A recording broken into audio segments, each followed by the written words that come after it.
Terima kasih Mbak Cynthia. Selamat siang, Assalamualaikum warahmatullahi wabarakatuh. Our warm welcome to Professor Tomlins, Carole from Coventry University, UK, and selamat datang Mbak Vera yang cantik dari Yayasan Cinta, Anak, Bangsa. It is our great pleasure for us to have you in these sessions. Dan terima kasih kepada Mbak Ari Sutanto dari British Council yang atas Ari Sutanti, Mbak. Maaf, ini faktor siang, Mbak. Habis makan ayam jadi agak salah pronunciation. Karena kebanyakan makan ayam ingkung katanya. Jadi linglung. Oke, ini adalah bentuk kerjasama antara Fakultas Ekonomika dan Bisnis Universitas Gadjah Mada dengan British Council yang sama-sama punya kepedulian untuk berbicara tentang social enterprise. First of all, I would like to introduce the speakers of the sessions and the rules of the presentation since the time is very limited. The first speaker is Professor Richard Tomlins. I have 3 pages of your CV. 5. You have so many things to say. So Professor Richard Tomlins is the director of Chohesia, leading training and consultancy organizations. Previously, he is also professor of race, diversity, and housing at Leicester de Montfort University. He is now visiting professor of race and diversity at Coventry University at UK, as well as the member of the Homes Communities Against Equality and Diversity Broad Advisory Group, EDBEG for short. It's very long story. You have, but today he wants to explain and talk about conceptual framework of social enterprise and social innovations, because he's expert in, he's professor and has a lot of knowledge on social innovations thing, social economy, something like that. And the second speaker is Mrs. Veronica Colondam. She is currently the CEO of Yayasan Cinta, Anak, Bangsa. Yayasan Cinta, Anak, Bangsa is the first and the most famous social enterprise in Indonesia. Mbak Vero is Yayasan Cinta, Anak, Bangsa is the foundations that established in 1999 and has a lot of achievement. Received UN ECOSOC special consultative status, and also obtained the ISO 9001-2008 for quality management. And in 2014, the YCAB Forbes named Mbak Veronica as 48 ASEAN philanthropist and one of the 10 most inspiring women in Indonesia. So we are very happy and lucky to have Mbak Vera in here. And the third speaker is also the most beautiful lady that I met today, Carole Donnelly. From the Coventry University. She has a lot of experience in consultancy, particularly for the social entrepreneurs. She is also the director of Coventry Priory and Inspiring Communities. She has a lot of skills, very inspiring skills, currently inspiring students and young entrepreneurs to start their own business via European-funded program Evolve, and an active member of Coventry Social Enterprise Forum. So, on behalf of our program, we are very happy to have the 3 speakers, And I would like to divide the conversations into 3 sections. The first, we would like to have the presentations from Professor Tomlins. We expect you to discuss and explain a little bit clear about the definitions of social enterprise and social innovations and what is going on in the UK setting. And then after that, I will give you 10 to 15 minutes. It's very short time. Okay, maybe you can also combine. And then after that, we move to the context of Indonesia. So after 15 minutes, then Mbak Vera will continue with explaining what is going on in Indonesian context and what she did and what she does in the context of YCAB. Unfortunately, her time is very limited because Mbak Vera has to go to the airport 14:30. We have very short time, 2:45. Okay, I think the time is yours, Professor Tomlins. Thank you.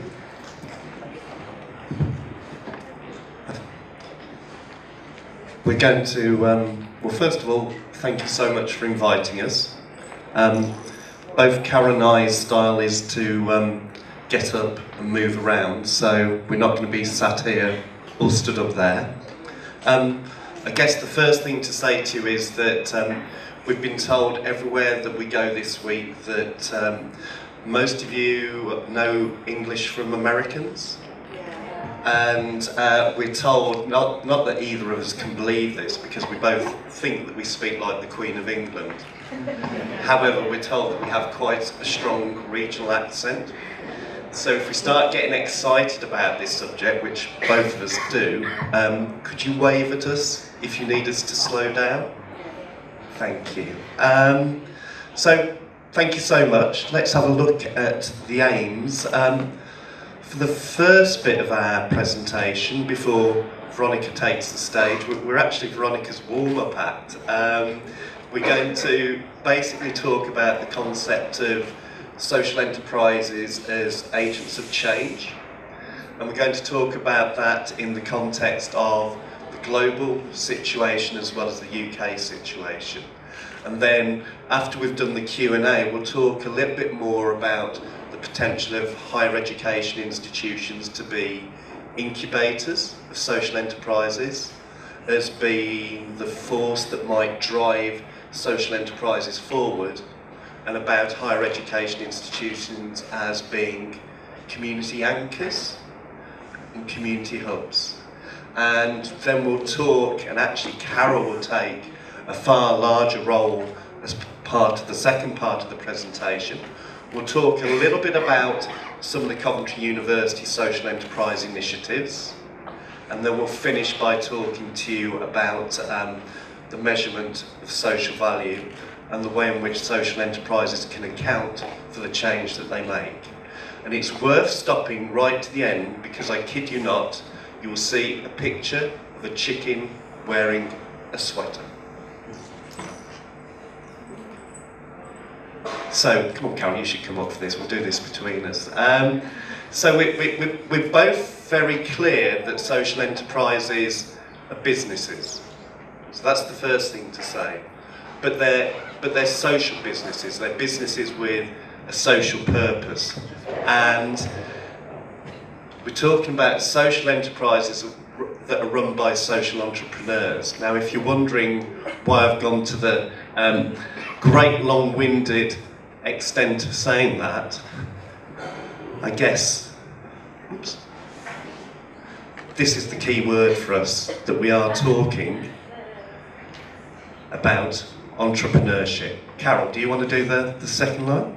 Yeah, what we tend to do, I'm passionate about being a social entrepreneur. I'm passionate about, one, making a difference in the community that I live in. But what I tend to do is that we want the profit that we make. And I always say to people, profit is no longer a dirty word when you work in the social enterprise movement. Several years ago, we talked about surpluses and surplus value and surplus money. But now we talk about profit because it's what you can do with that profit. And the majority of the profit for social enterprises, as some of you may know, you have to put a minimum of 51% back into the community or your social business. And it's that reinvestment into the community or into the business so you can employ more people that make the difference and make social enterprises stand out from a traditional style entrepreneurial business. And I think in reality, we're talking about 51% as a minimum going back into community. I think we both presume that the majority of social enterprises will do far more than that. And as we move on a couple of slides, we'll start talking to you about the potential ways of legally locking in a greater percentage to go back directly to communities. Now, I believe that the chair, the moderator, talked about innovation when we were introduced, and we're quite clear that social enterprises are an innovation in themselves, but equally they are innovators. So we were talking to some of your colleagues in Jakarta yesterday, and we were saying that actually, if you want to be in English where it's at, if you want to be where creativity is, if you want to be where the most dynamic people are, you should be looking to be a social entrepreneur rather than simply, let's call it, the traditional entrepreneur. And we're talking about social enterprises that... But we are small, we're rooted firmly in the community, and the people that I work with, and myself, I've been working in a local community for over 20 years, setting up different social enterprises, setting up a housing cooperative, you know, really moving those issues forward. And it's about that passionate issue that tends to be at the centre of a local community. And we are small, but there are some big ones in the UK as well. So what we tend to do is that when you find something that you can actually make a difference in, and you can turn that into a business, and then you can grow and become a sustainable business. So we're talking about organisation. We've put great emphasis on them being social businesses. So they are, as the last bullet point says, addressing social, economic and environmental factors. But as your dean suggested, there's economic inequalities and economic challenges throughout the world. And what we're going to try and do throughout this first bit of the presentation is persuade you that social enterprises are key to, one, achieving sustainable growth, and actually achieving more rapid growth. That leads us into, if I can get the clicker to work, this slide. Because we see social enterprises as drivers. If you're still wondering conceptually where social enterprises fit, you're all going to be familiar with the traditional business model, the private sector model. I guess you're going to be familiar with charities, the organisations that want you to give them something, that will say, we're doing something worthy, we need your donations. So we'd like to think that social enterprises take the best of both of those worlds and trade commercially to achieve very similar things to the traditional charitable sector. But equally, we both passionately believe that social enterprises are starting to influence both of these other sectors. So I'm not sure it's quite as current in Indonesia, but when we were in Mexico just before Christmas, we were seeing that there was an American branded accredited organisation called B Corps, which is looking to brand certain parts of the private sector as more socially aware. And we see that very much as a response to the impact of social enterprise.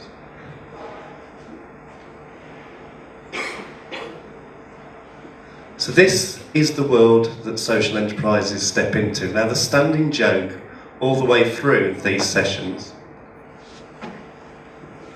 We know you can't read it from the back. Actually, we know you can't read it from the front either, but it's a nice piece of theatre because it gives us a chance to explain it, and we've done it in different ways throughout the 4 days. it's actually nice that you can't see all of it, because a nice little surprise, or perhaps an unfortunate surprise for you towards the end of it. What the chart shows is, well, actually what the chart doesn't show is, so I kind of grew up with this economic mindset. I was told that as the wealth of nations increased, then it would trickle down to all of us. And I might have misheard, but I kind of learned that as economies became wealthier, that trickle down would not only make us all wealthier, but would narrow the gap in some sort of way. So if we look at these 5 country examples over the last 20 years or so, we see something quite different happening. So what you need to know is that top axis is the level of economic growth, and that bottom axis is the level of inequality. So we have India, Nigeria, Thailand, Morocco. The more observant of you will notice that I can't count, and I've only given you 4 rather than 5, but hold that thought. And what we see for, actually, maybe Thailand performing the best, that there is, well, something's happening in terms of tackling inequality, but it's nowhere near at the pace of the increase of growth. So equally something's not happening, and that causes Carole and I to question some traditional business models. Equally for India, I think we're on a little bit of a downward slope in terms of inequality. Morocco, maybe fairly stable, do we think? Nigeria, a bit of a dip. So that covers all 5, doesn't it? Does it? Are we one short? So the one that I haven't talked about, which was obviously going to be Indonesia, wasn't it? So out of the set of examples, Indonesia is perhaps the greatest cause for concern. Because growth, rocketing away. But in terms of inequality, that inequality getting quite considerably worse. Which, if you're committed to social justice, like both of us are, is a major issue. But equally is causing concern for the IMF, the International Monetary Fund, for the World Bank, for a series of different financial institutions who believe that the longer this goes on, this pacing away, this increasing of inequality, that the longer that goes on, the greater the risk to future growth. We're saying you should use the pointer. I should use the pointer? Yeah, he's got a pointer, but he never points. This is your slide anyway now. Okay then. Can I have the pointer? Yeah, this is the one that I actually find really, really fascinating. It's all about, when we talked about a social enterprise, we talked about profit and about that economic performance. I'm really passionate that social entrepreneurs, social enterprises should make that profit. They're definitely, and I'm going to find this pointer, if I can find it and make it work. We're definitely, no, it doesn't work for me either. That would teach me for being cheeky, won't it? There it is. No, it's not going to work. Yeah, so we're going to point. So, social entrepreneurs, social enterprises are about the people, they are about the community, and it's about that performance within that sector there.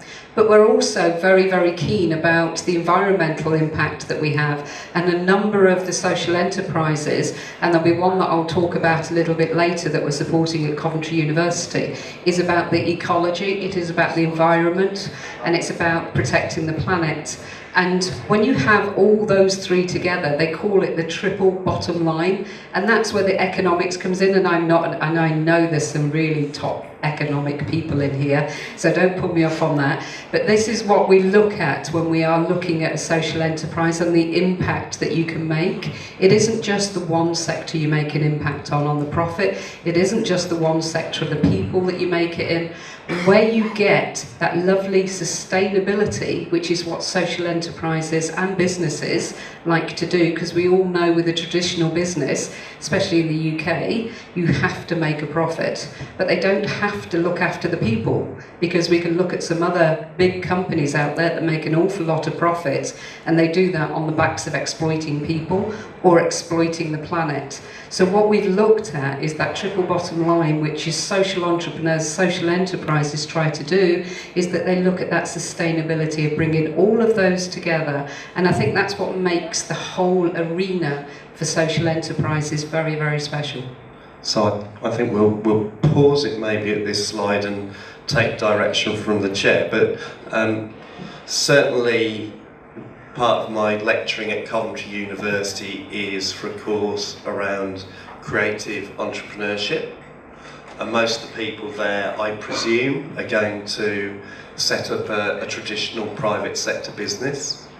And equally, I'm saying to them that this diagram is relevant to the private sector. It's about the sustainability of business anyway. It's about public trust, and that this bit in the middle of the Venn diagram, the sustainability bit, is about sustainability of planet and people, but also about sustainability of profit as well. And it starts to tie into some of the work, which there isn't time to go into, of people like Porter and Kramer, who've argued about the way in which the private sector needs to share values and develop value to give itself a space to operate it. And I'm going to spin theatrically on my heel and look at the chair, because we've got 2 slides before we were going to break, which are on the UK context, but you might want to give the floor to Veronica at this point anyway. Is it okay? Yeah. Absolutely. Okay.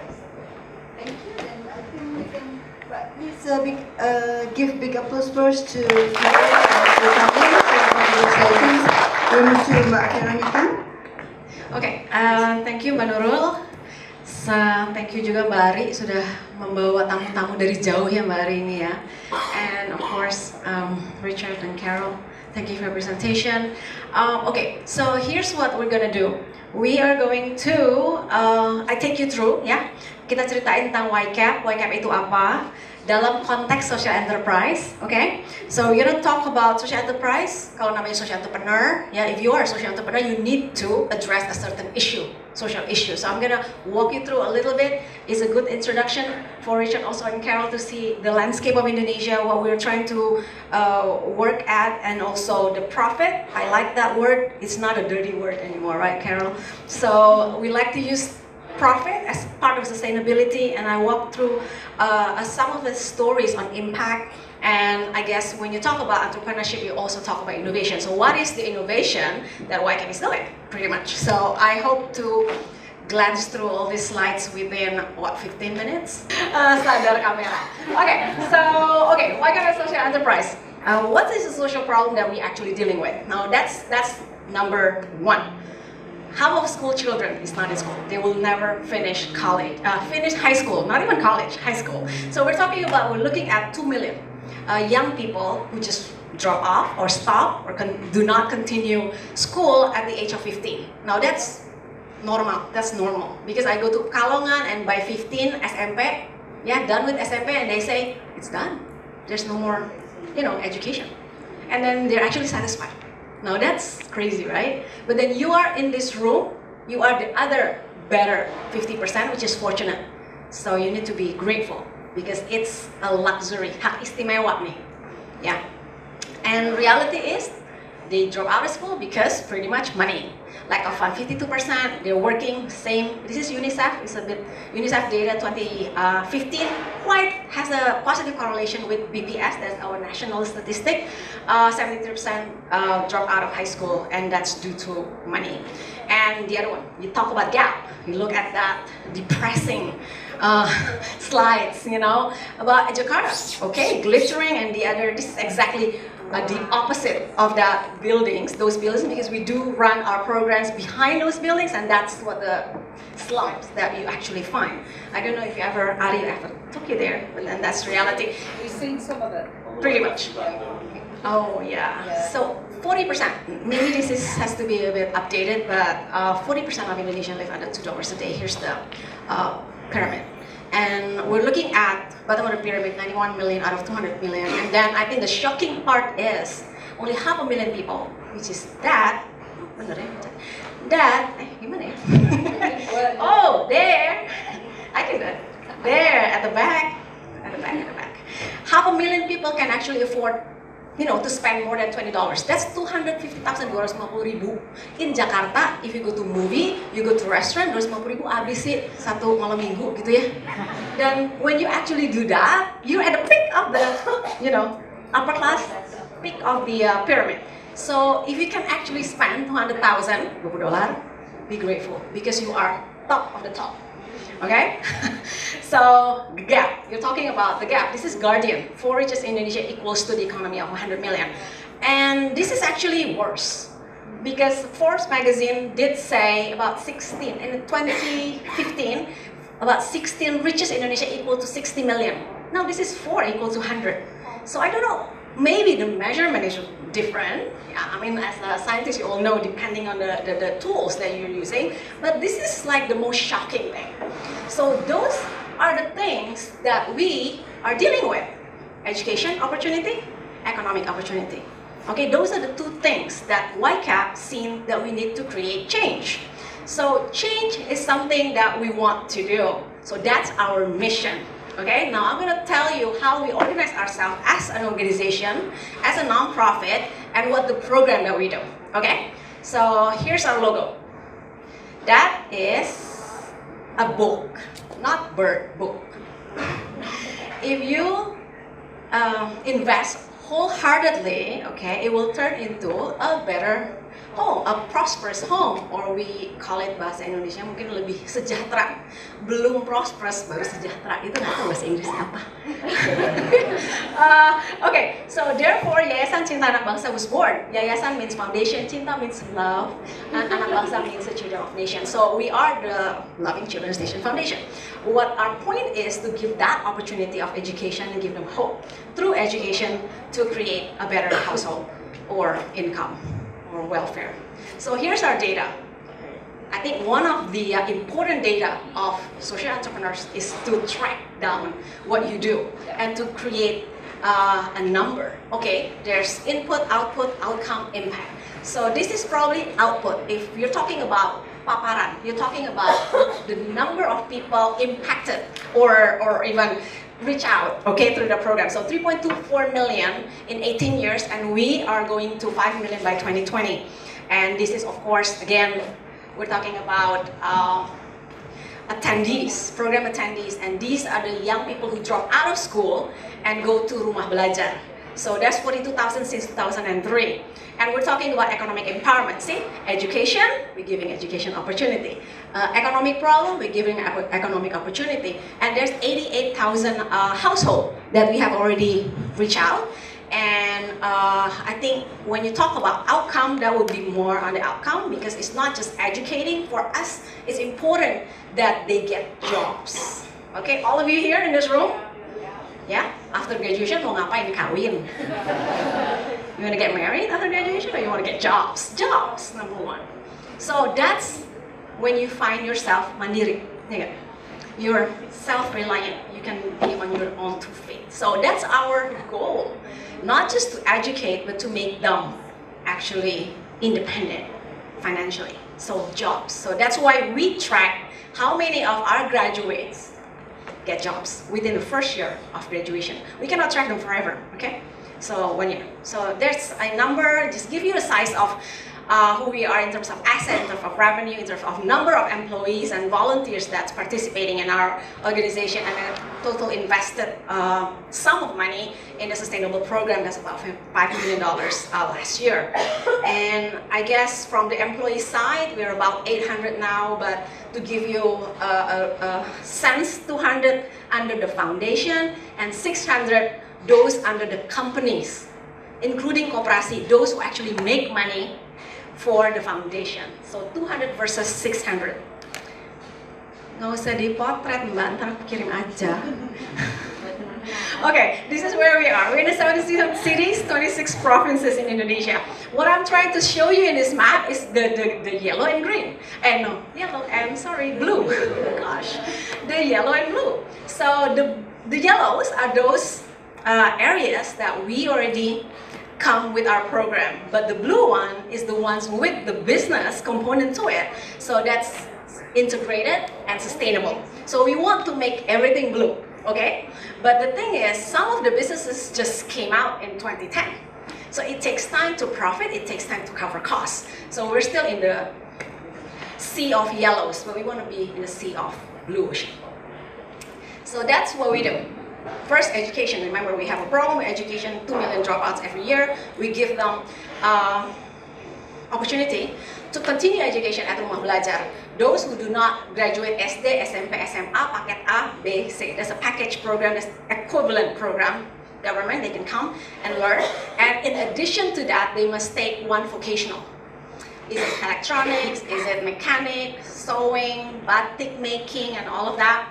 And mandatory-wise, they have to take computer skills and English because they need to be part of the global society. So that's Rumah Belajar. Rumah is actually house. Belajar is learning, so it's a house of learning. It's literally a house where the bedroom is turned into classrooms. So we have about 80, 60, 70 maybe at this point. So education is great. This is just to recap. But if they get jobs, what does it do, right? And we want to work with the mothers as well. That's why we give small loans to the mothers of the students and the friends in the community, because it's a group loan, to be empowered so that they can go to school. Going to school always incur costs. Even the school is free. So our government's program and free education, that's great, but can you get free bus ride? You can't get free bus ride, then you still have to incur costs. So that's why the mother has to be improved in terms of daily income.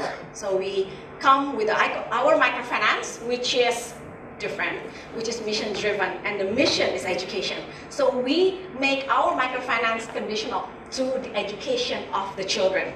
If the children drop out, they cannot get loan. So they have to keep their kids in school. This is to prevent the dropout, so that we can keep helping them grow their business. So on average, our income, daily income, when they entry point about $1.8, which is by World Bank standard is poor, right? But after 2 years intervention, we track it, their daily income comes up to $3.3, which is a better poor. Still poor, I guess, compared to 2, but I think officially they're not poor anymore. So anyway, so I have 2 more stories. Why I'm telling you these stories? Because we're talking about impact. It's not just numbers. Numbers is great. YCAB 18 years, 3 million, great, sounds good. But what about, do you actually change a life? Right? So this is Kristanti. He was pembantu rumah tangga. He was domestic helper, babysitter, nyampur, serabutan gitu.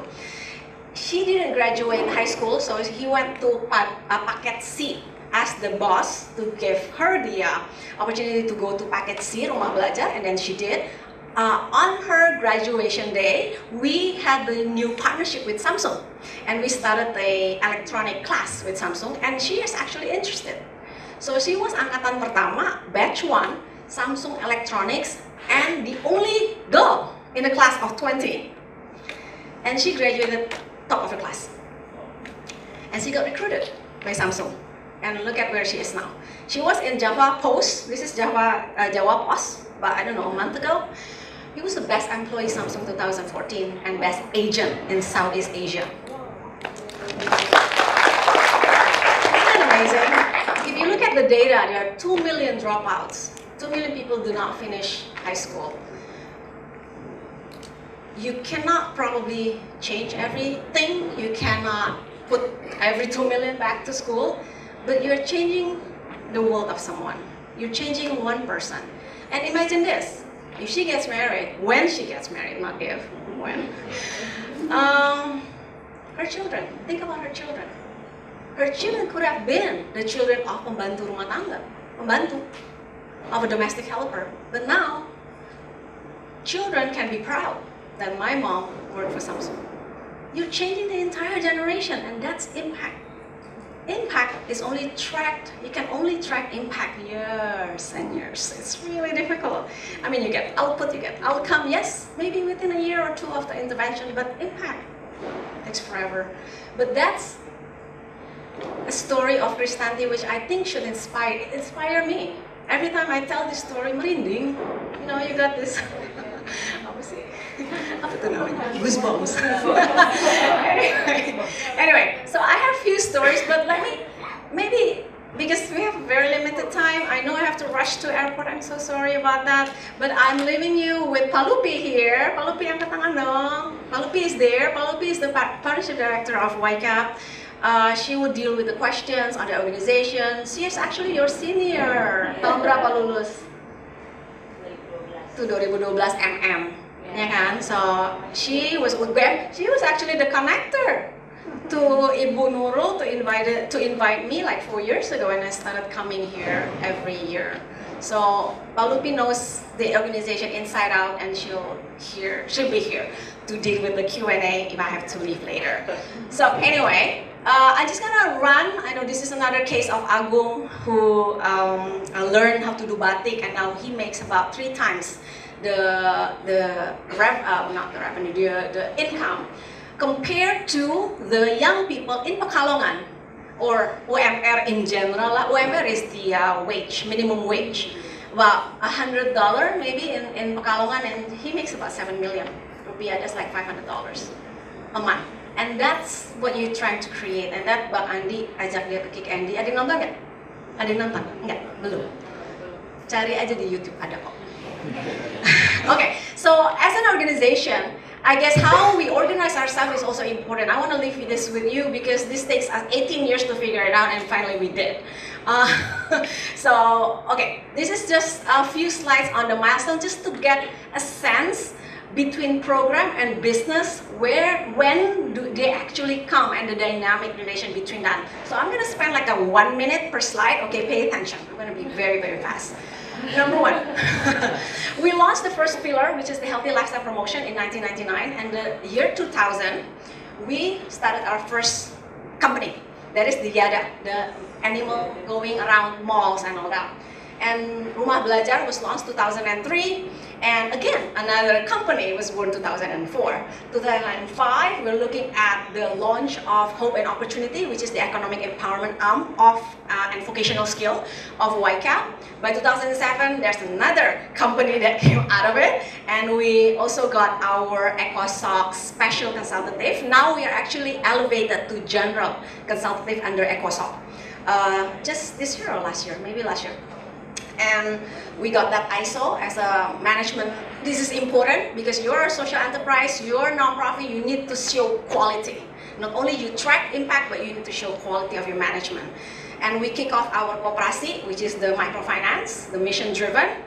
And by 2010, we also established ourselves in the US as a 501c3. That's a company non-profit, not CIC. We probably have to look at CIC. And then another company was born, and then the EY gave me that award as a social entrepreneur, which is not important. And Schwab also. By 2013, we pilot some program outside of Indonesia, which is Uganda, Myanmar, Afghan, Pakistan, and all of that. Now we're keeping just the least developed countries in Southeast Asia, which is only Myanmar and Laos, and we're going into Vietnam and also East Timor. And 2014, you look at, we got the award from OJK, lumayan ya. Untuk kooperasi OJK loh. OJK is the SEC, like the SEC body of Indonesia.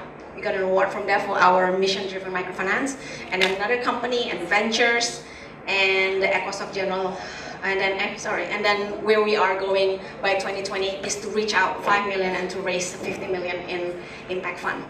So that's where we are. So you get a sense. Program, company, program, company, program, company. It takes time for company to profit. Benar kan? So you have, if you want to do like X program, X value lah, money program. Say you want to do like say $1,000 program, then you need to think how to minimum 20x revenue of company to cover the cost of this. Ya, itu rumusnya tuh. Kalau nggak sampai 20x kayaknya nggak dapat profitnya untuk cover cost. You don't get a 20x, size, then you know. Anyway, before we were quite galau. What's the word? Galau. Confused between whether it's horizontally connected or is it vertically connected. Because in the UK case, there's the CIC. I mean, Carole will talk about it. Community interest company, where 51% of your profit has to be reinvested for good. But in Indonesia, either PT, the company, or either foundation. There's nothing in between. So that's what Ari and Palupi and myself has been trying to pursue a bill on social entrepreneurship, so we can introduce the concept of PS, perusahaan sosial, ya kan? Tapi masih lama nih ceritanya.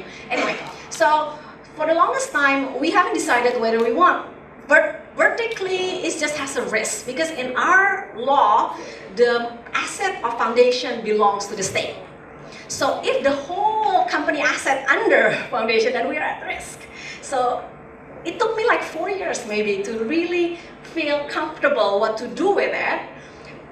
It kind of reflects to the business unit because they are not really aligned in terms of mission. So that's why the box of the vision is intentionally put right galau, like in between, because the YCAB itself is guided by mission, but the business unit is a no.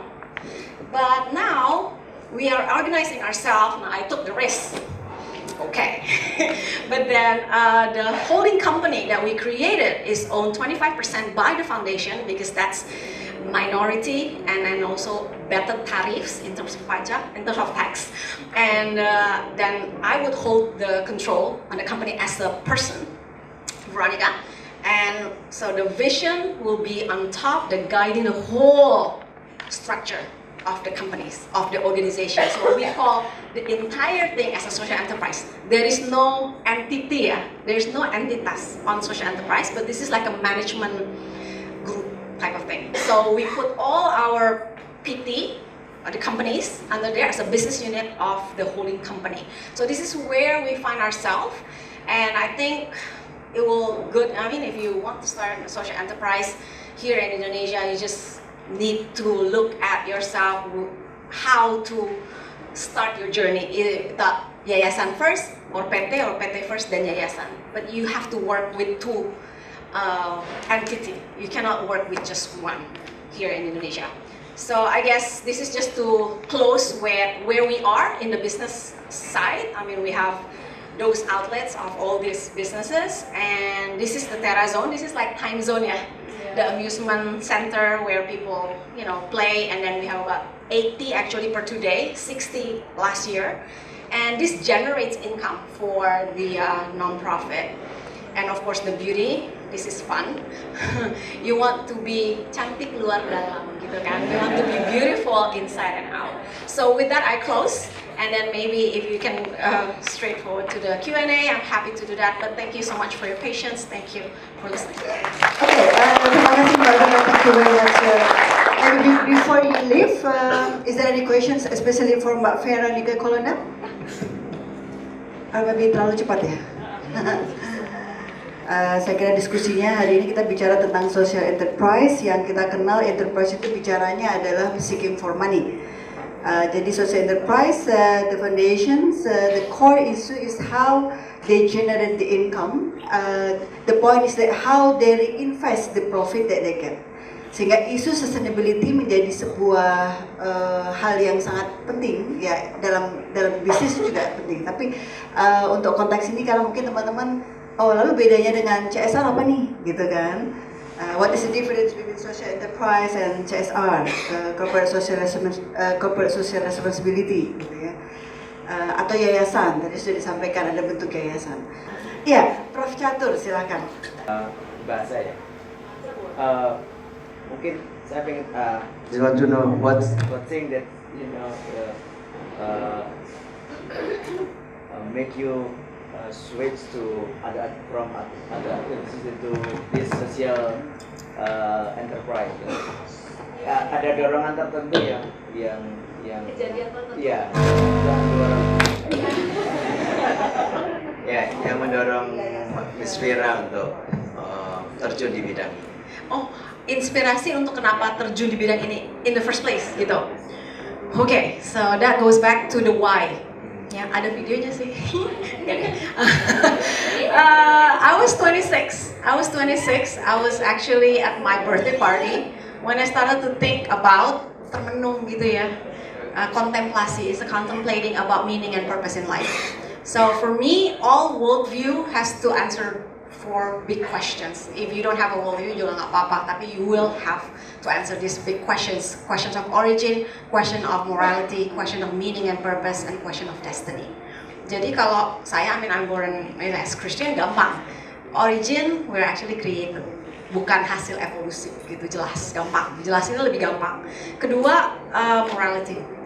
Standar kita hidup operational, ininya apa ya, semua orang punya kita masing-masing gitu. Yang terakhirnya destiny, kan selalu kebagi dua. Kalau nggak ya surga, neraka, atau nirwana, atau apalah namanya. So it's always two. But then meaning and purpose, kalau 1, 3, 1, 2, dan 4 ini buat saya is a short answer. You know, short answer. Even if you put multiple choice, you can do multiple choice gitu.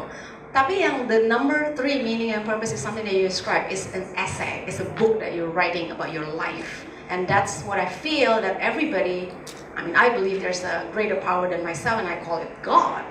You know, I have to be responsible, you know, with all the money, with all the capability, I guess, talents, and also time that we are given in this life. What are you doing? What have you done? Ayo loh, kalau ditanya begitu, pusing kan? Kalau belum ngapa-ngapain. So for me, it's more like a product of my own spiritual journey. But running YCAB becomes that journey itself, gitu. Dan I think it's great. You know, I'm one of the lucky ones. Sama seperti kalian kan, bisa sekolah gitu. We're one of the lucky ones yang bisa mengintegrasikan sebenarnya pekerjaan saya, passion saya dengan hidup saya. So I think in integrating your passion, your life through your work and your study, maybe at this point, is something that I think very important to find that meaning and purpose why I'm here. As part of the community, why I'm doing the things I do, it's because, yeah, it's just something that we need to do as part of the creation.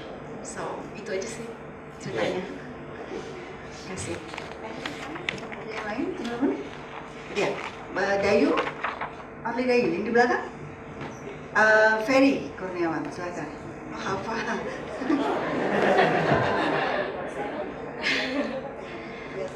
Assalamualaikum warahmatullahi wabarakatuh. Selamat siang. Saya Dayu dari MMGM, muridnya mahasiswanya Bu Nurul. Jadi langsung tahu Ibu ya. Oke, saya ada pertanyaan tertuju kepada Bu Vera. Jadi saya mau nanya tentang, mungkin ini pertanyaan umum ya, bagaimana sih memulai?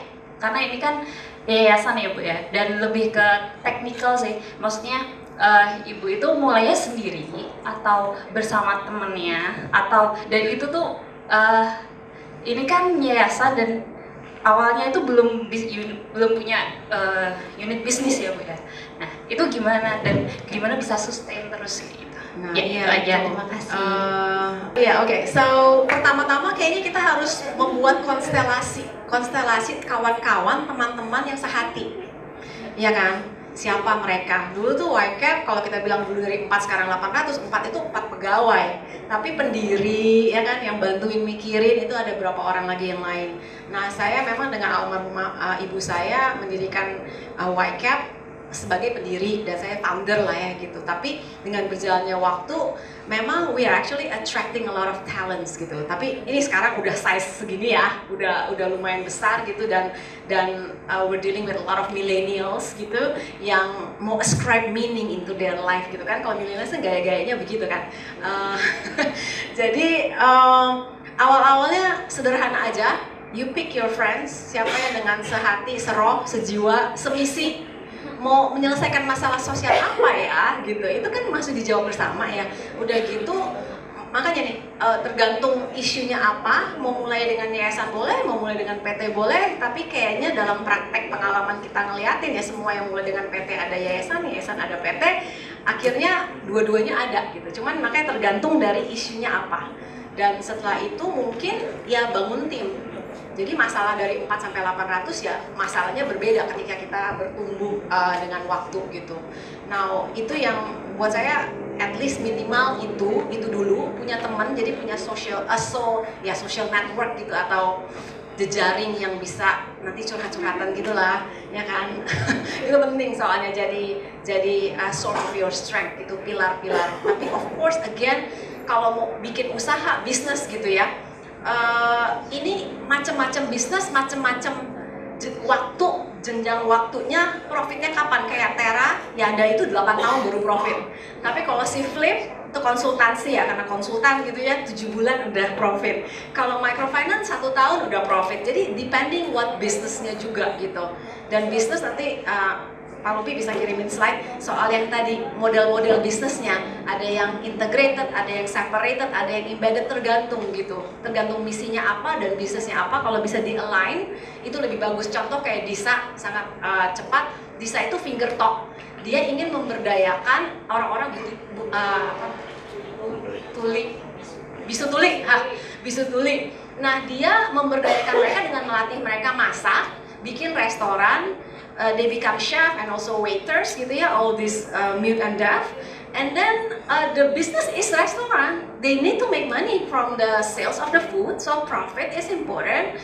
But in the line of growing the business, ya, when they buka cabang gitu ya, they need to recruit more deaf and mute people. So pemberdayanya ada, so the empowerment is always there with the growth of business. So that's embedded model.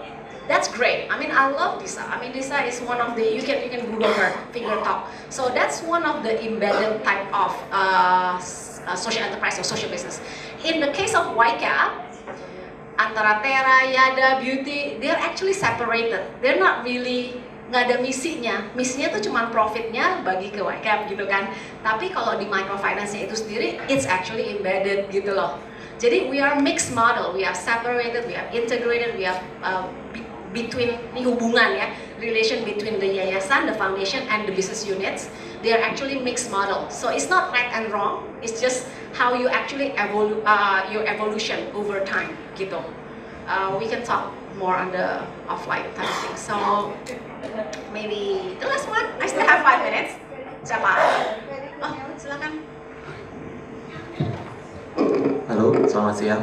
Saya Ferry Kurniawan dari UGM. Saya ingin bertanya ke Mbak Veronica juga mengenai sustainability itu kan tidak lepas juga dari bagaimana perusahaan atau yayasan untuk membiayai dirinya baik untuk operasional. Nah, kita lihat sekarang ini yang lagi tren juga mungkin ada yang sejenis ya, itu kitabisa.com.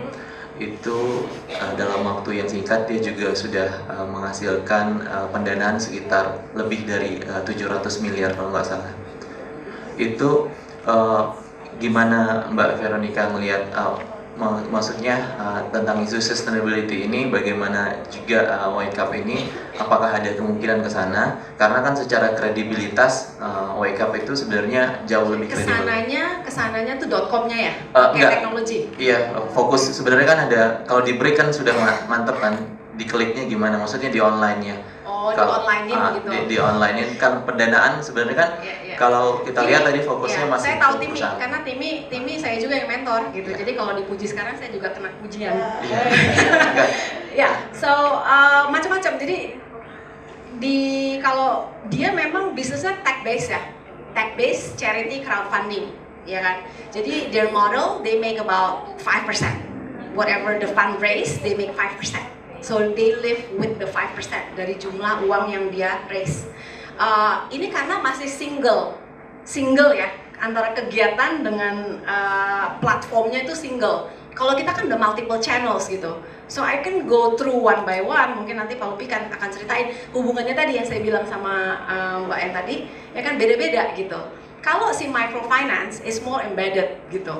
Tapi kalau pertanyaannya mau dibawa online apa enggak, now that's probably banyak bisnis kita yang offline gitu, yang normal, bisnis normal, yang nggak tech based gitu. Nah, tapi memang ada, kita kalau yang tech based nih, kita punya inisiatif, 2 inisiatif yang namanya Generasi Bisa, itu platform, job platform untuk anak-anak yang cuma lulusan SMA. Jadi kerja sama-sama si misalnya Yoshinoya lah, sama KFC untuk nyari yang kerja di situ. Nah, itu kita ada, tapi memang belum diperlakukan seperti startup. Kalau si Kita Bisa ini kan lebih startup kan sifatnya. Dan Kita Bisa ini juga memang waktu muncul dia 1 dari 5 kan, yang 4 tuh berguguran, dia 1 yang masih seru karena mungkin ini mentornya gitu. Enggak deh. Enggak cerita lagi ke sini. Tapi intinya enggak apa-apa, cerita aja. Karena kita raise fund sama dia, mungkin kita salah satu yang paling besar. Waktu Scott Thompson itu 7 miliar itu lewat Kita Bisa, dan kemarin Om Farhan yang 200.000 triathlon dan sebagainya. So we understand the question, cuman nggak semua bisnis bisa masuk ke onlinein gitu. Maunya sih ya, tapi kita nggak mau kena demam startup.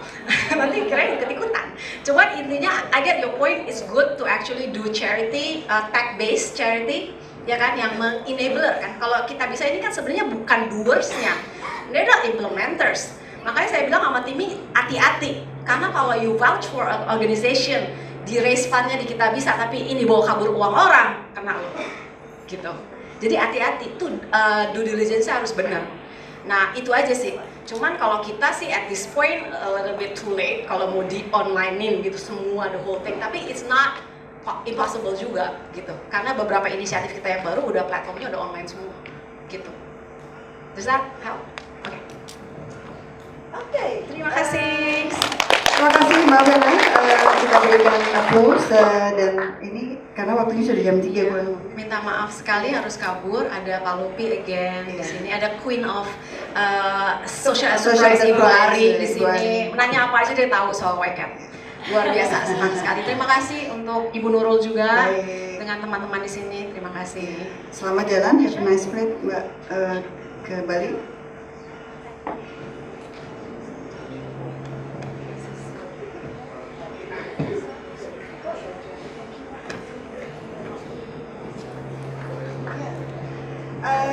Just for the information, untuk tahu banyak tentang YCAB, kebetulan saya nulis kasus dengan Mbak Veronica dan Pak Lupi, dan sudah yang sudah saya sebar ya. Jadi mungkin nanti kalau ada mahasiswa MSc atau doktor program atau S1 yang tertarik bisa kontak saya, dan itu dalam proses publikasi sebenarnya, tetapi bolehlah untuk draftnya for the sake of education ya. Okay, now we back to laptop. Maybe any questions to Richard and Carole? If yeah. Oh, do you want to explain more? Yeah. Okay. So, how do you follow that? We're going to follow it by just going back and recapping slightly. So we're all confident on the top table that this is absolutely crystal clear. That this is the move of responsible businesses, charities, social enterprises to increase. I still like this best as a form of pointing. Increasing that little middle circle. We wondered when we were kind of chatting on the top table whether this was clear enough, because I can remember standing up here and saying that this middle bit, social enterprise, is kind of taking the best of both worlds of the trading bit. So you're commercial, you're getting a bit more money to do the good stuff, and it's taking the best of the charitable stuff. So it's giving you that purpose. I think Carole would phrase it as passion. But the question that the chair, the moderator posed was, well, actually, in terms of this group, what about corporate social responsibility? Couldn't they simply be as good as social enterprises? And it's rarely that I'm dogmatic about things, but on this I am dogmatic, and it's no. Because certainly in the UK they're locked into a legal structure where they have to maximise profit for their shareholders.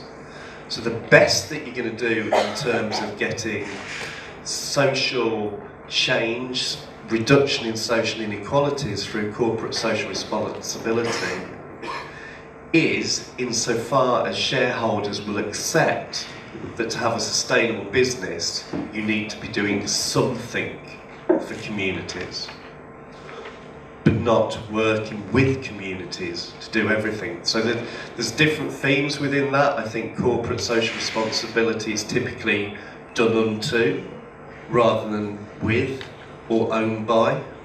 And I think it's partial because you still have to maximise profit for shareholders, and that money is then lost to the business.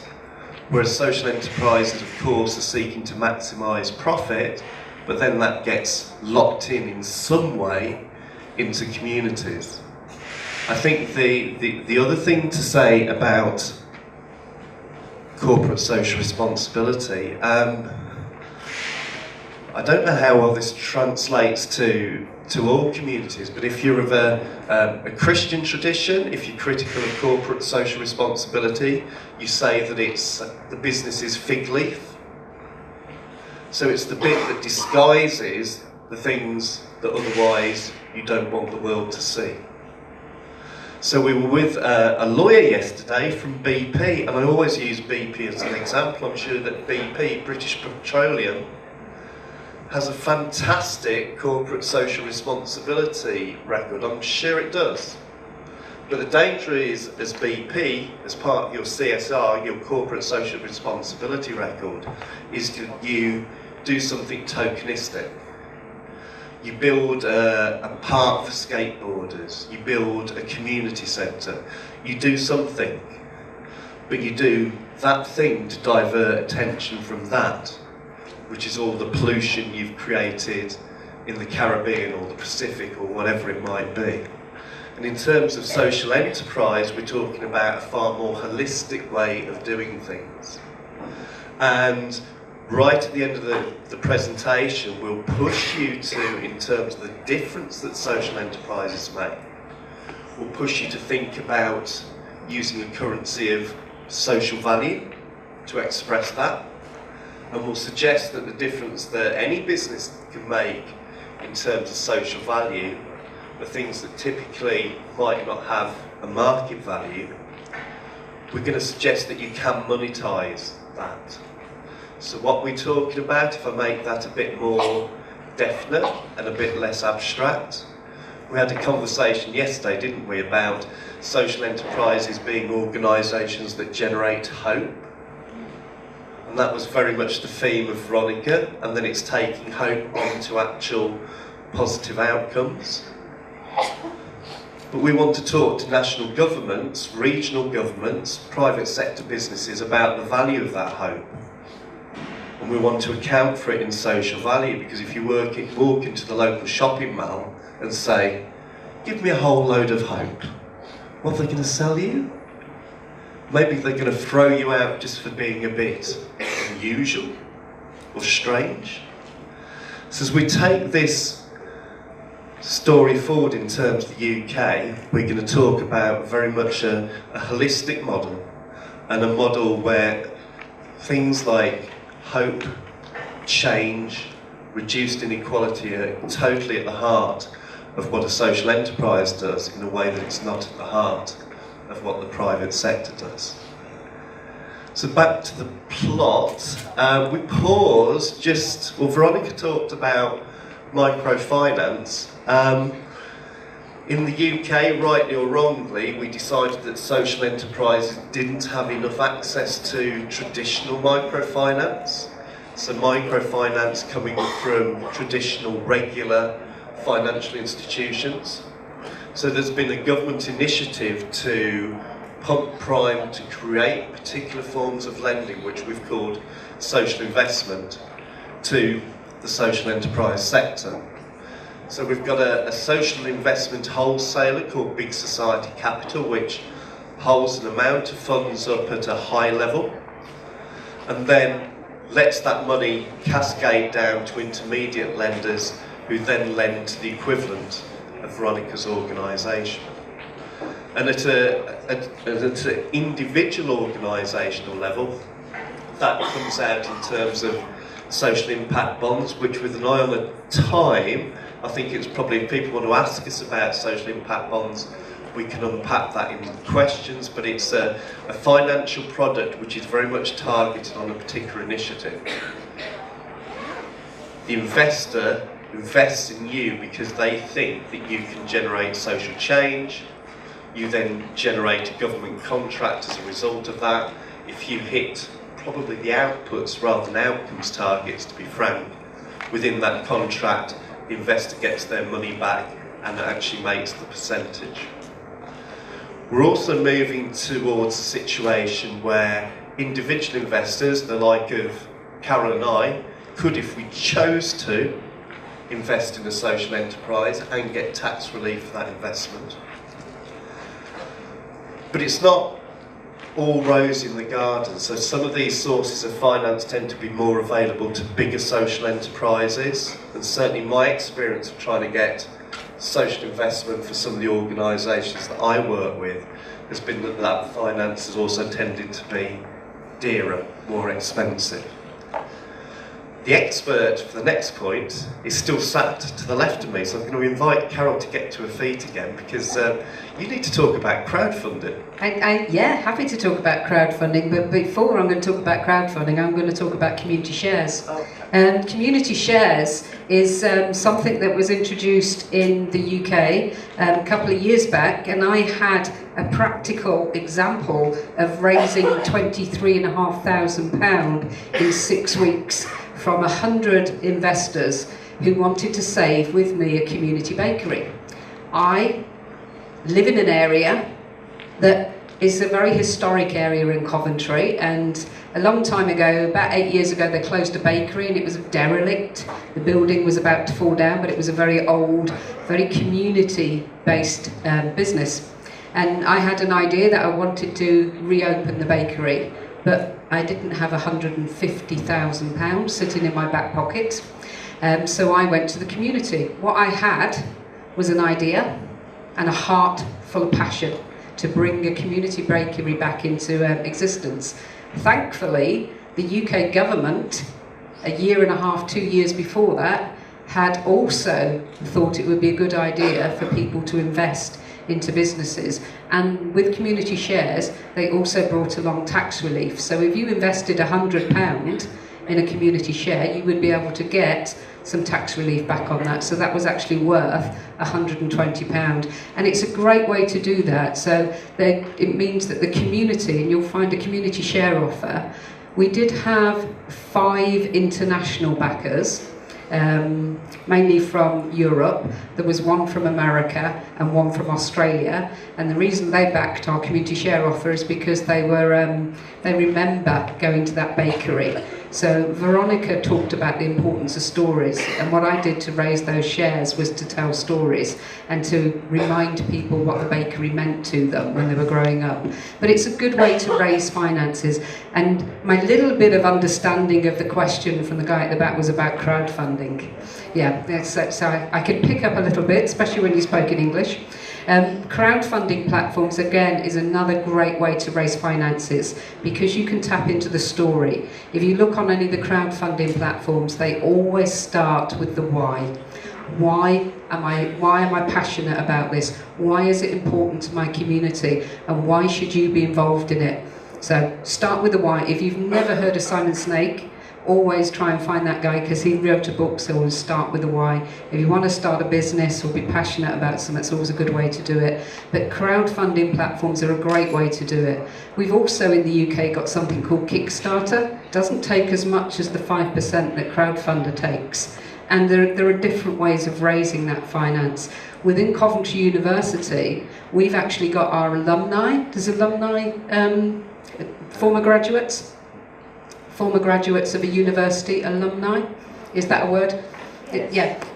What we've done with the former graduates who have gone on to set up businesses, they now become angel investors, and so they invest in startup businesses within the university. That's a great way for universities to actually get that legacy of help and support, and it's almost like a community share, but because we're not a bank, we have to work in partnership with another bank, and we're working with a social enterprise cooperative bank to actually get those angels investors in. So you can see how much importance it is to get the investment into the business, because the one thing that you'll find when you're starting up a business, or you want to expand your business, or you want to take a product to market, what do you need is startup capital, and those are several different ways to actually get some funding. So when we're looking at the slides, I guess in a way, because we're speaking on behalf of the British Council, and we're both passionate about what happens, and we're also passionate about what happens in Coventry, that there was a danger for us that the slides would be, wow, it's great over there, you should come, it's fantastic, you should learn from us, and then of course you become aware of all the fantastic things that are happening here.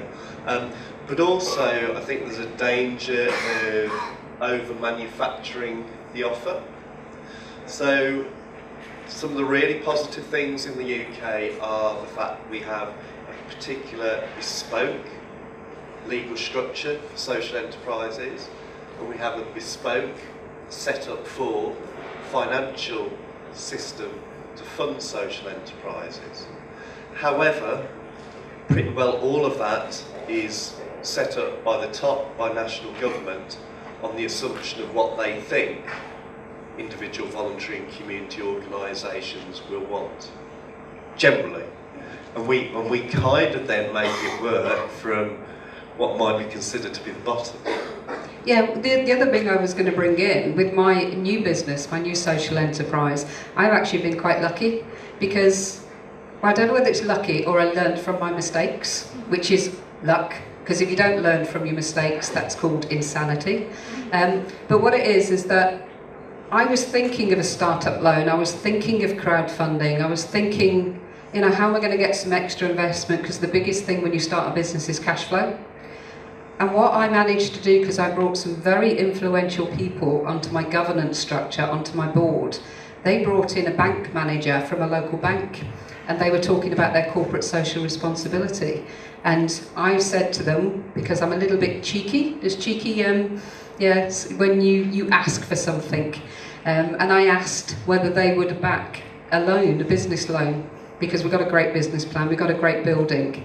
And what they have done, they have undercut the startup company loans to give us a bank loan that we can then pay back without, you know, sort of losing any interest on it. So it's going to be, it is a good way if you actually understand your business, ensure that you've worked with some very influential people, and then you can move that forward. So some of the mainstream banks will come on board if they see it's a benefit to them, and corporate social responsibility is something that you can hook that into.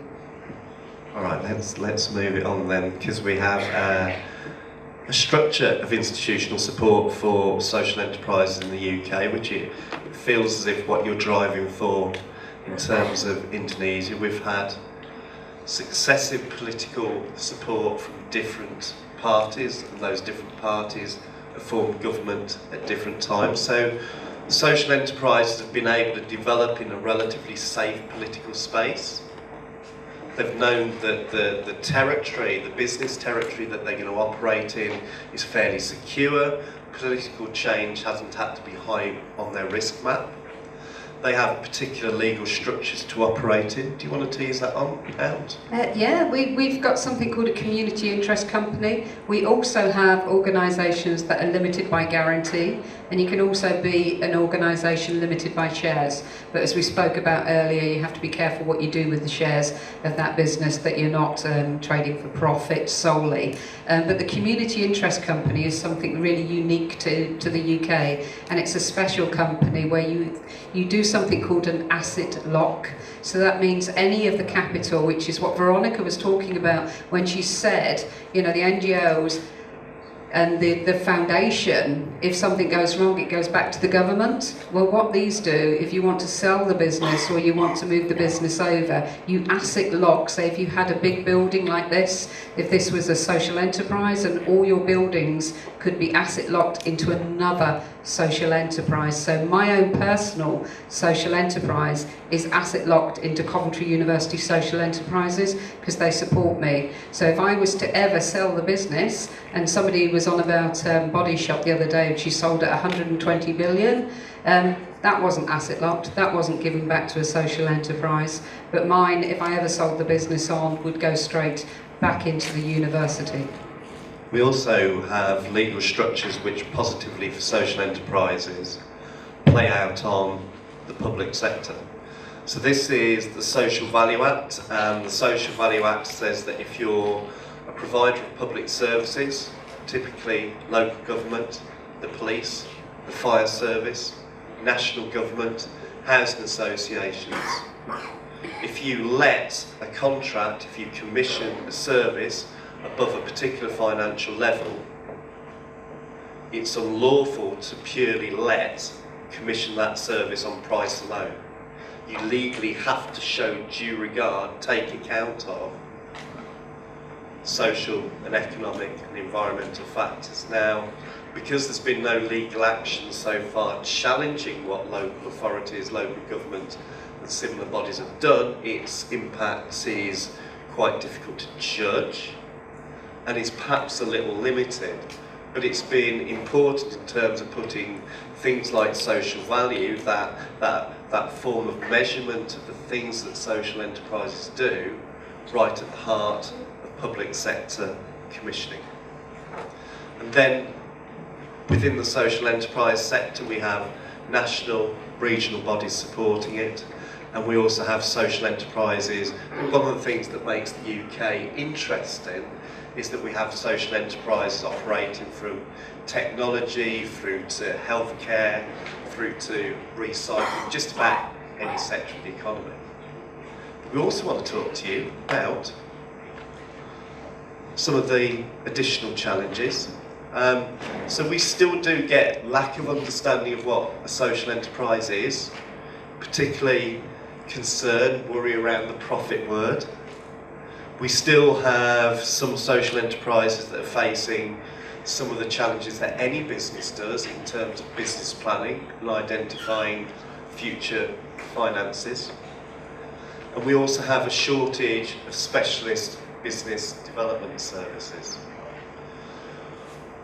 One of the challenges for social enterprises is if they've grown up as a very community-based organisation and they've operated very much on trust, as soon as they start contracting with government at national or local levels, they suddenly find themselves in a different relationship, a contractual relationship.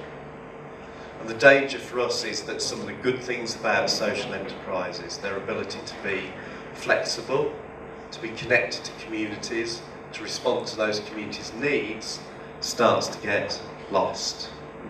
Or perhaps government doesn't trust them because it's in a contractual relationship and actually only gives them the very low level orders. We were listening to a presentation 4 weeks ago, around the role of universities as anchor institutions, by which we mean something that makes the whole civic society, the local communities function. It generates wealth for those communities. And we've been told a story of Chicago and the university operating in a disadvantaged area, and the way in which it facilitated local businesses, including a local cooperative laundry business. It's a big conference trade from the university. That conference trade in terms of the laundry now goes to the local cooperative. Good news story. But equally at the same time, at the back of both our minds, it was, well, is that all the community's good for? Just doing a bit of laundry? Couldn't they actually be organising the conference?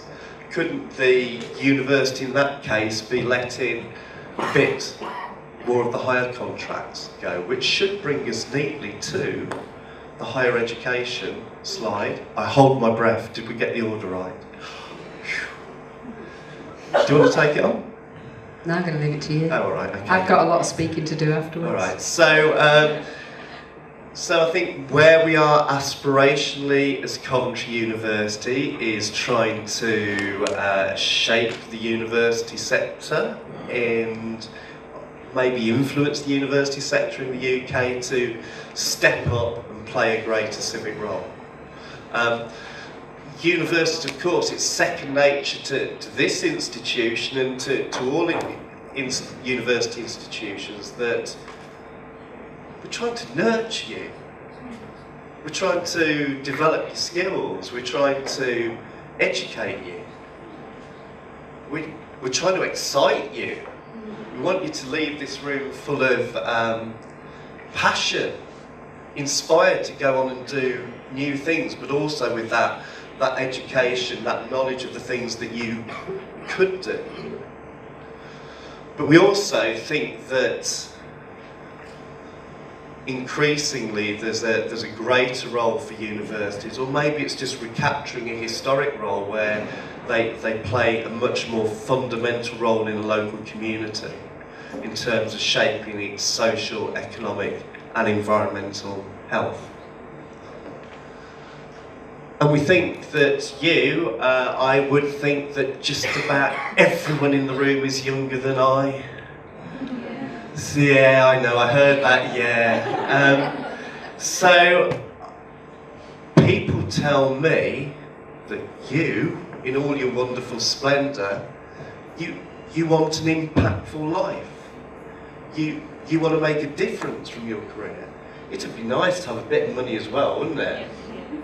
But actually, that isn't, we have a phrase, that isn't the be-all and end-all. It isn't everything. So we think that we should be pushing at a bit of an open door in terms of higher education institutions being facilitators, being incubators of these wonderful things called social enterprise, of which you saw an example of. What about if you could speak about the difference that your organisation has made in 10 years' time, in 20 years' time, in the way in which Veronica did, or Carole's about to, actually. So in terms of Coventry University, we've got bits of that map in place. So we've got a series of units, as well as the one that Carole works for, which are committed to social enterprise, social value, positive social change. We've got bits of curriculum, and by bits you're obviously understanding that I'm saying we haven't covered everything yet, and we haven't achieved everything yet. We've got bits of the university as well in curriculum that's starting to engage with that social enterprise, that social value piece. So we've got masters in social impact accounting, we've got people looking at the role of inclusive marketing and social value. We've got a centre of business in society. We've got core modules that are offered to everyone, although not taken up by everyone, around social enterprise. We've got an Institute of Creative Entrepreneurial Transformation. It's so important they've given it a big title.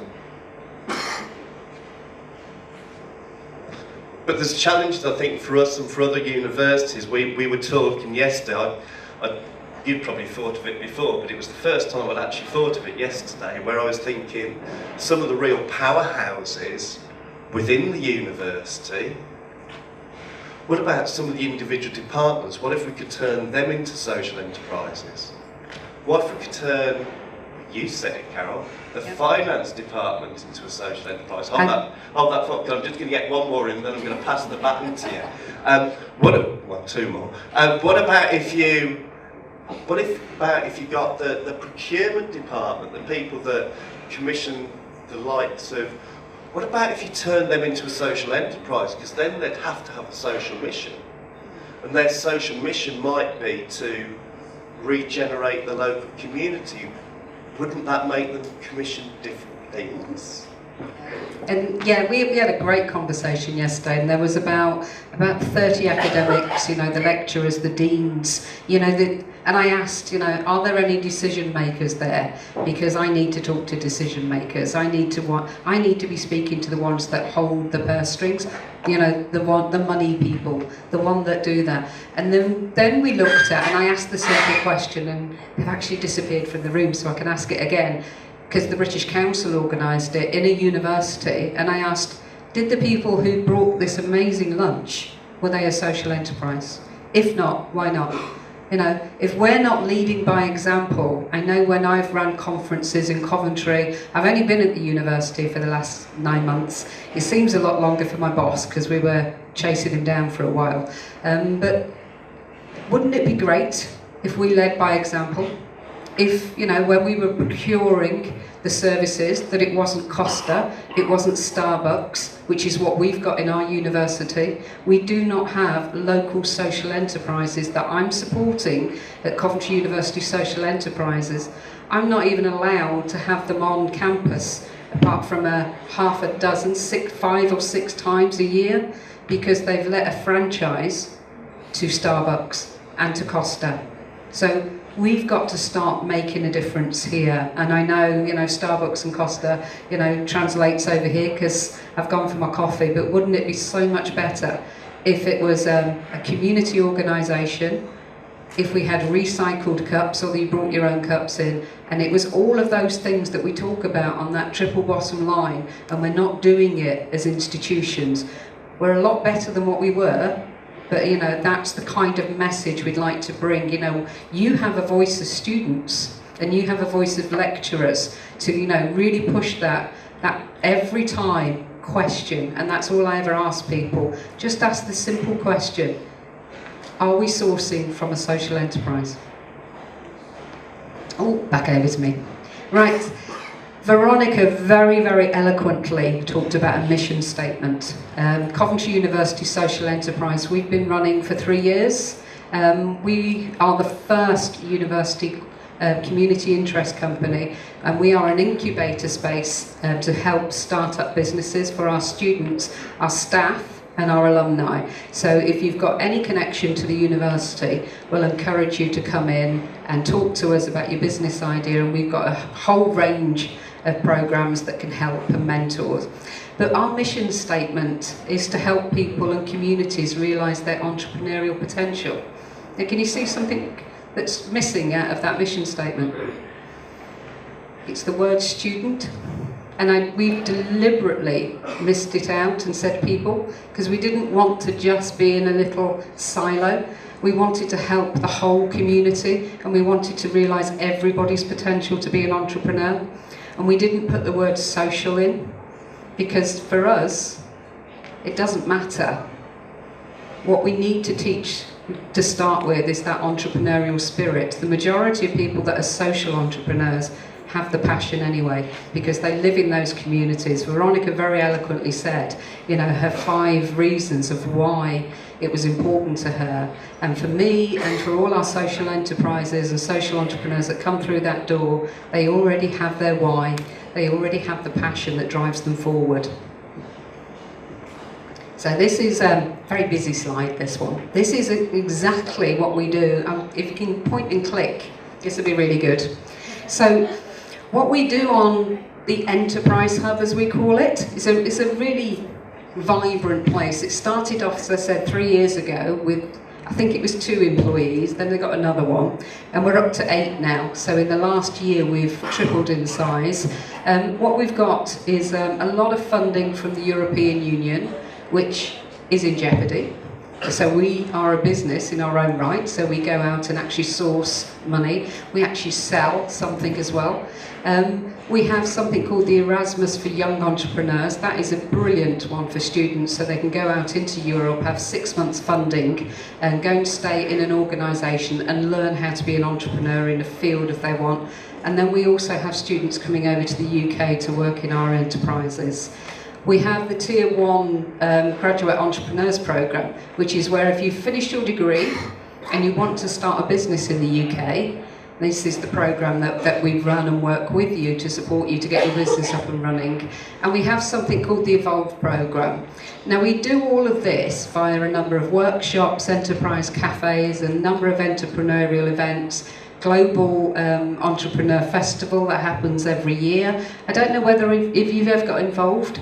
It's November, the third week in November, the Global Entrepreneurship Festival. If you haven't, would you like to get involved this November and have a Skype, a business session between two universities? I think would be a really good one, talking about it on Social Enterprise Day, which is always the Thursday. So we'd really like to sort of work with you on that. And then we look at other things about funding opportunities. We talked about how important it is to have fund. We run a student enterprise fund, which is funded by the alumni, as I talked about earlier. We have meeting spaces, hot desks, so you can come in, start your business, but most importantly, you get to sit with other business people, you get to sit with other entrepreneurs, and the energy within there, and you know, you can have one idea, and then somebody else will bounce it off, and you'll be able to talk it through with somebody, and that's the energy of having an enterprise hub. It's quite unique. There aren't, I think there's one other in the UK, but we're very unique and we're very innovative within Coventry University. Oh, this one. We've got these slides different way around now, haven't we? This, oh, it's spelt right. This is my business, and I spelt it wrong yesterday. I just thought, this is a building. I think I told you a little bit earlier about when I was on about community shares and saving historic buildings. Well, this is a building in the city centre of Coventry, right by the cathedral. And it was closed due to cuts by the public sector. We ran a campaign within the local paper, and we managed to set up a community social enterprise to save this building. And what you can see on the pictures is this beautiful building that we've now turned into a community museum, which houses the first medieval cathedral of Coventry, St Mary's, and the Benedictine priory, the Undercrofts there. And it was developed about 16, 17 years ago with a lot of European funding, and then closed to the public. And I thought, what a waste. And they looked at it and just saw a museum. When I looked at that building, I saw a community museum, a community space, a community conference facility, an event space where I can have jazz nights, music nights, poetry nights, and we can inspire people. And that is what we're doing there. And we open officially on the 25th of May. It's been a hard year, a hard battle to get there, but I've been able to do that because Coventry University Social Enterprise actually supports their staff to set up their own social enterprises and to follow their passions and to follow their dreams. There's a little bit of there's a coded challenge in that in terms of Coventry University supports their staff. We've been really impressed by learning about lecturers' contracts, academics' contracts here, where you have to do stuff for communities, which would be, it's not in any UK lecturers, researchers' contract. We just wonder whether there's a possible stretch whereby you can facilitate in a little bit more of the way that Carole has been talking about and will continue to talk about. Well, this is another orangutan. If you flick on to the next one for me. This is orangutan. This is set up by another member of the social enterprise team, Harriet. Harriet's a graduate of Coventry University, and she was passionate about food waste. She was passionate about how we grow our food and food miles, you know, how far we transport food to actually sell. And she was really keen that there was another way of doing it. And because Coventry University is a very innovative university, it's a very young university, and we've just re-won the youngest university of the year again. But she was passionate that you could do things differently, and you could grow vegetables, you could grow salad that she can then sell in her cafe, which is a vegetarian vegan cafe that she wants to set up on campus. So this is us. You know, when I said earlier we had Starbucks, Costa, and we didn't really have anything, well, this is us stretching the boundaries, really pushing Coventry University to say, look, we found an innovative way to grow with these pods. You can see it on there. It's a very technical thing. I don't quite understand the technology behind it, but it's an eco pod that grows these lovely salads that we, and we're going to house that within the university. We just flick on for me. And we're housing it in what's called an urban food lab, and that is where you get your efficient, really fresh food. So imagine your food miles are 0. So, all of the stuff you've got there, you know what's gone into it. It's not genetically modified in any way. The only thing it uses is the energy from the building and water. There's about as much as it goes. It's such an eco-friendly way to do it. And what it's a really valuable research opportunity, because what we can demonstrate then is that you can then have these pods, and then you can have them all over the world, and we'll be able to sort of say, this is what it is. But without Coventry University Social Enterprise working in partnership with the university, flick to the next one, it really does make a difference. This is another one. Again, it's a member of staff that have set up their own social enterprise called the Fab Lab.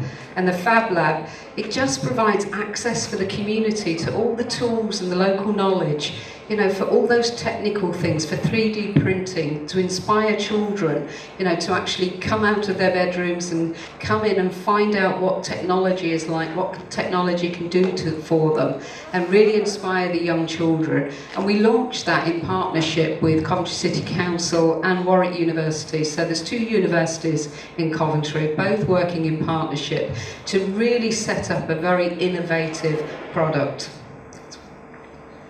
So we're into, if you're a horse racing fan, we're into the final furlong. We're into the last little bit of the presentation, and we're hoping at this point, through all the speakers, that you're feeling inspired to set up a social enterprise.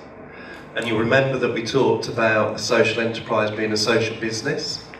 I'm sure those of you in the room are pretty clear in terms of financial sustainability, how you generate that, and how you demonstrate it. You've got the annual accounts for a company.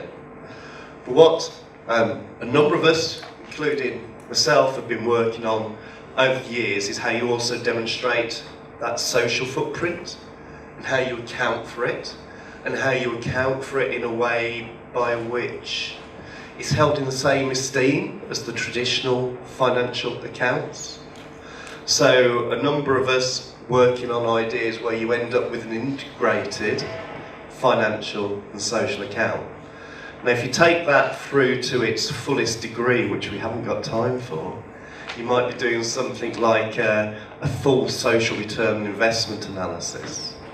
You'd be looking at all the money that was invested in a particular initiative, like the Priory Visitor Centre, or like Veronica's different initiatives, and you'd then somehow be accounting for the social value that was produced from it. You end up typically with the reports which occasionally get reported, which says for every £1, in our case, that was invested in a particular initiative, it generated £9, £10, £15 of social value. Just to give you a little taster of that, for me that social value you can normally quantify it in 3 blocks. So the first block is the costs that you have saved someone else.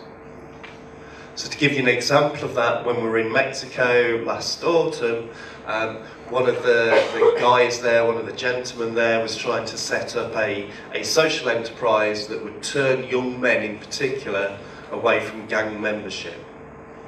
And he talked about the social value that his venture would create, and we were starting to talk about the way in which that could be identified, and then quantified, and then monetised. So we're talking about, well actually, if you, and it definitely is you, through your initiative, stop that young man joining a gang, what's the probability of you stopping him getting into a fight when the police are called? And if you can demonstrate that, what's the cost saving to the police? It might be cashable, it might be not. That's another level of the debate.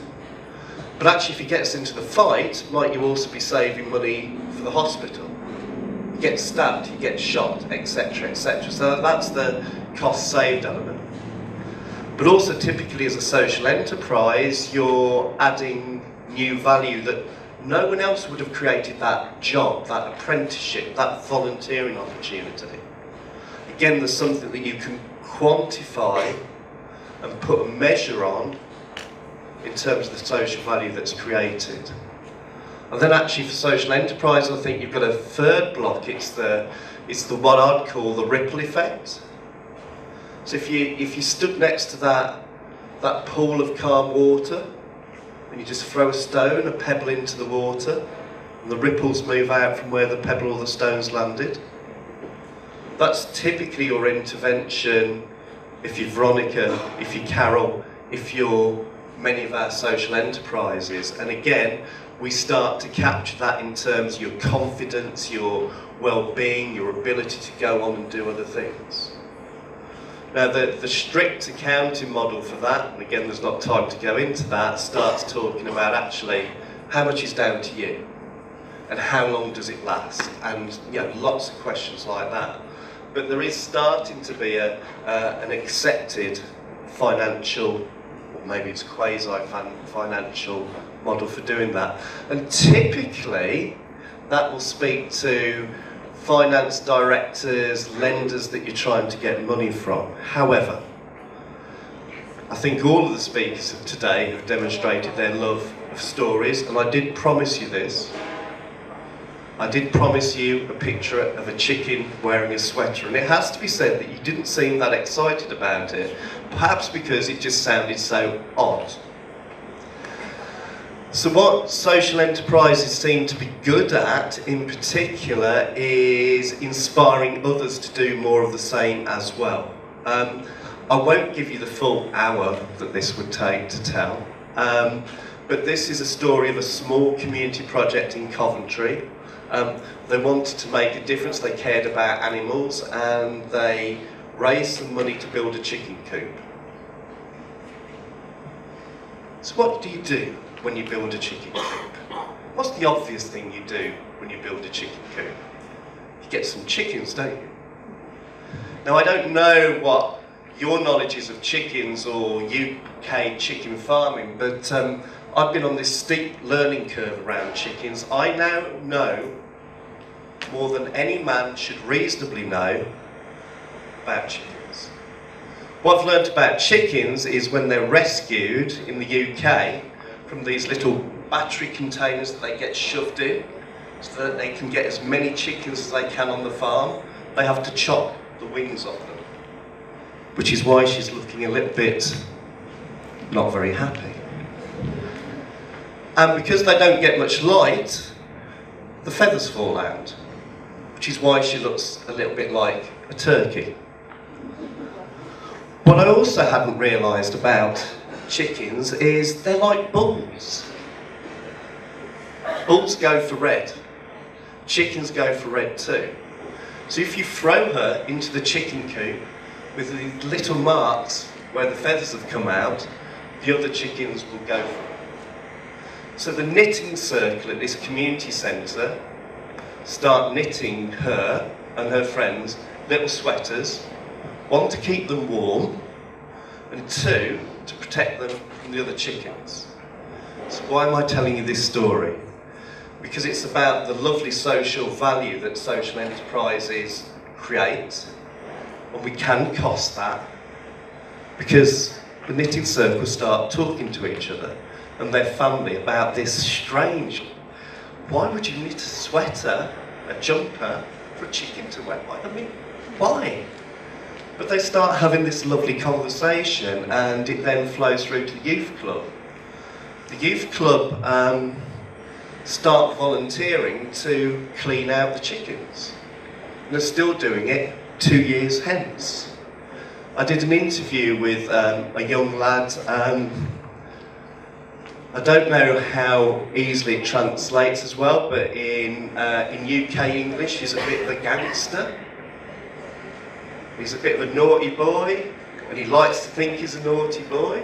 And he's telling me how often he gets chased around the estate by the police, and he's got that swagger to him. he ends up cleaning out chickens. What's that about? And he ends up 2 years later, because of the connection with the chickens, working in the community canteen with an apprenticeship, and he's starting to turn his life around.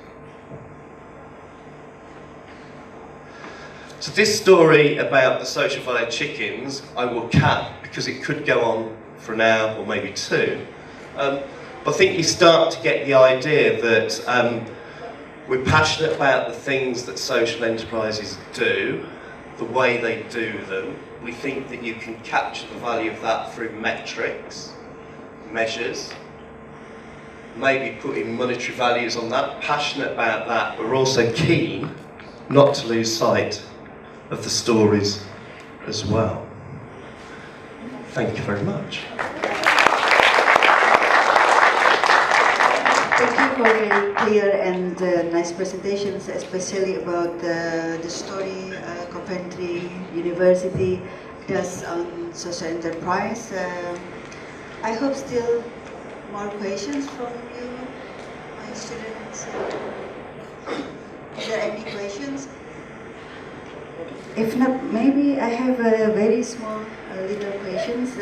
If I were students, if I want, or I wish to start a business, comparing between this is charity program or this is private business or this is social enterprise, which type of form, as you explained, Richard, that I can start first as students? As a student, why? Yeah, as a student. Yeah, as a student, I would say you would start with the Evolve program. The Evolve program is 20 hours of action learning sets and interactive workshops with 12 hours business mentoring support to help you develop your business plan, your cash flow, your marketing, and your product, just designing what it is. And within that, we would work out, is it a voluntary sector charity? And we'd point you in a different direction and get you a different business mentor. And probably we wouldn't support you as much at the university if it was voluntary or charity. We would move you into that sector who have the expertise to support that.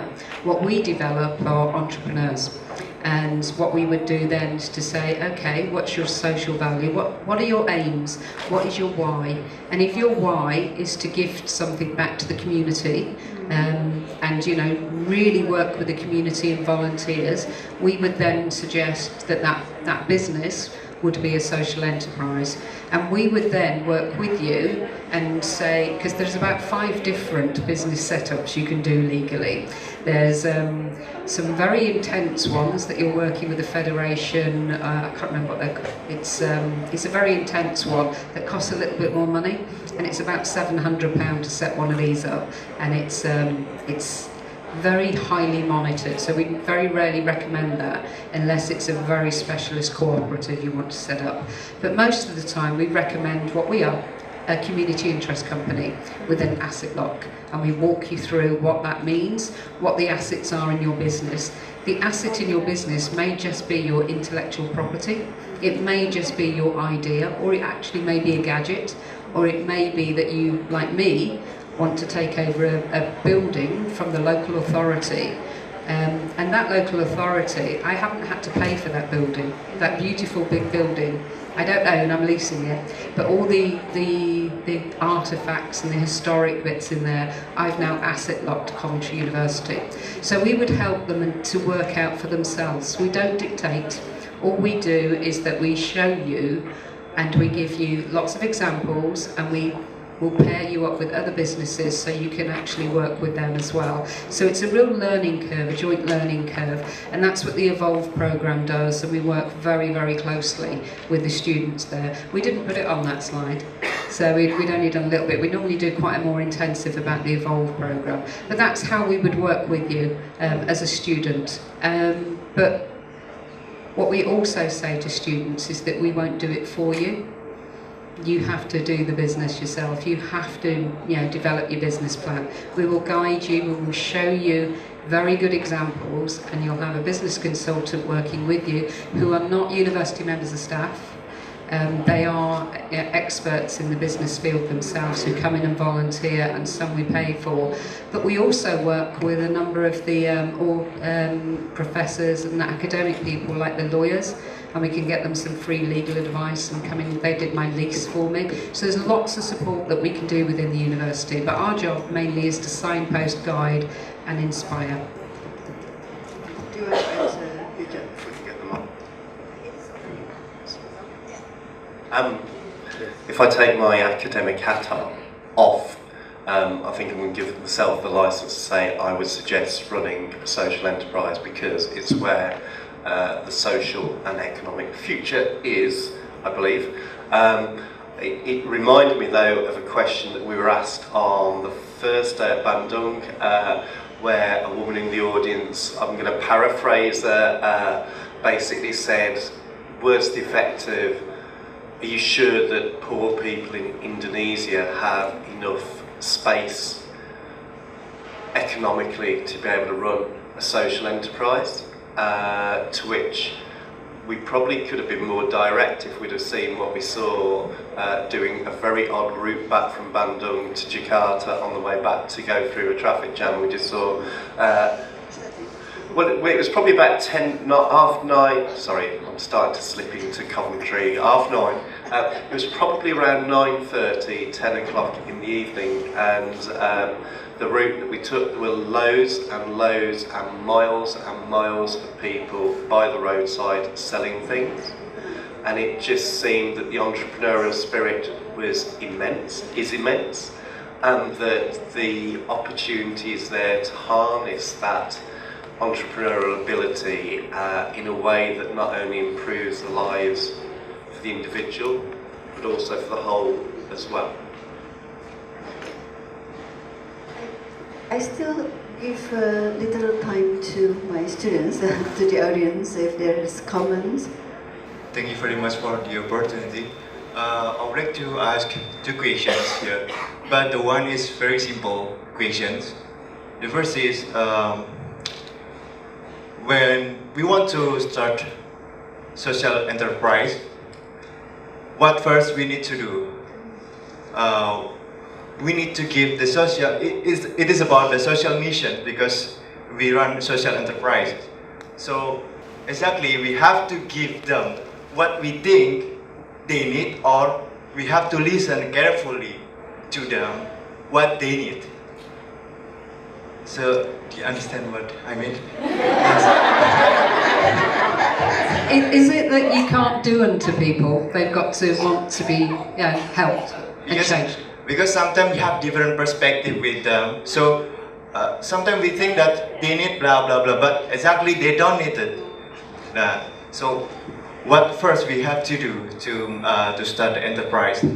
This is the first question, and the second question is, what is the difference between social business and the real business in terms of you said that we have to make a profit even it is a social enterprise.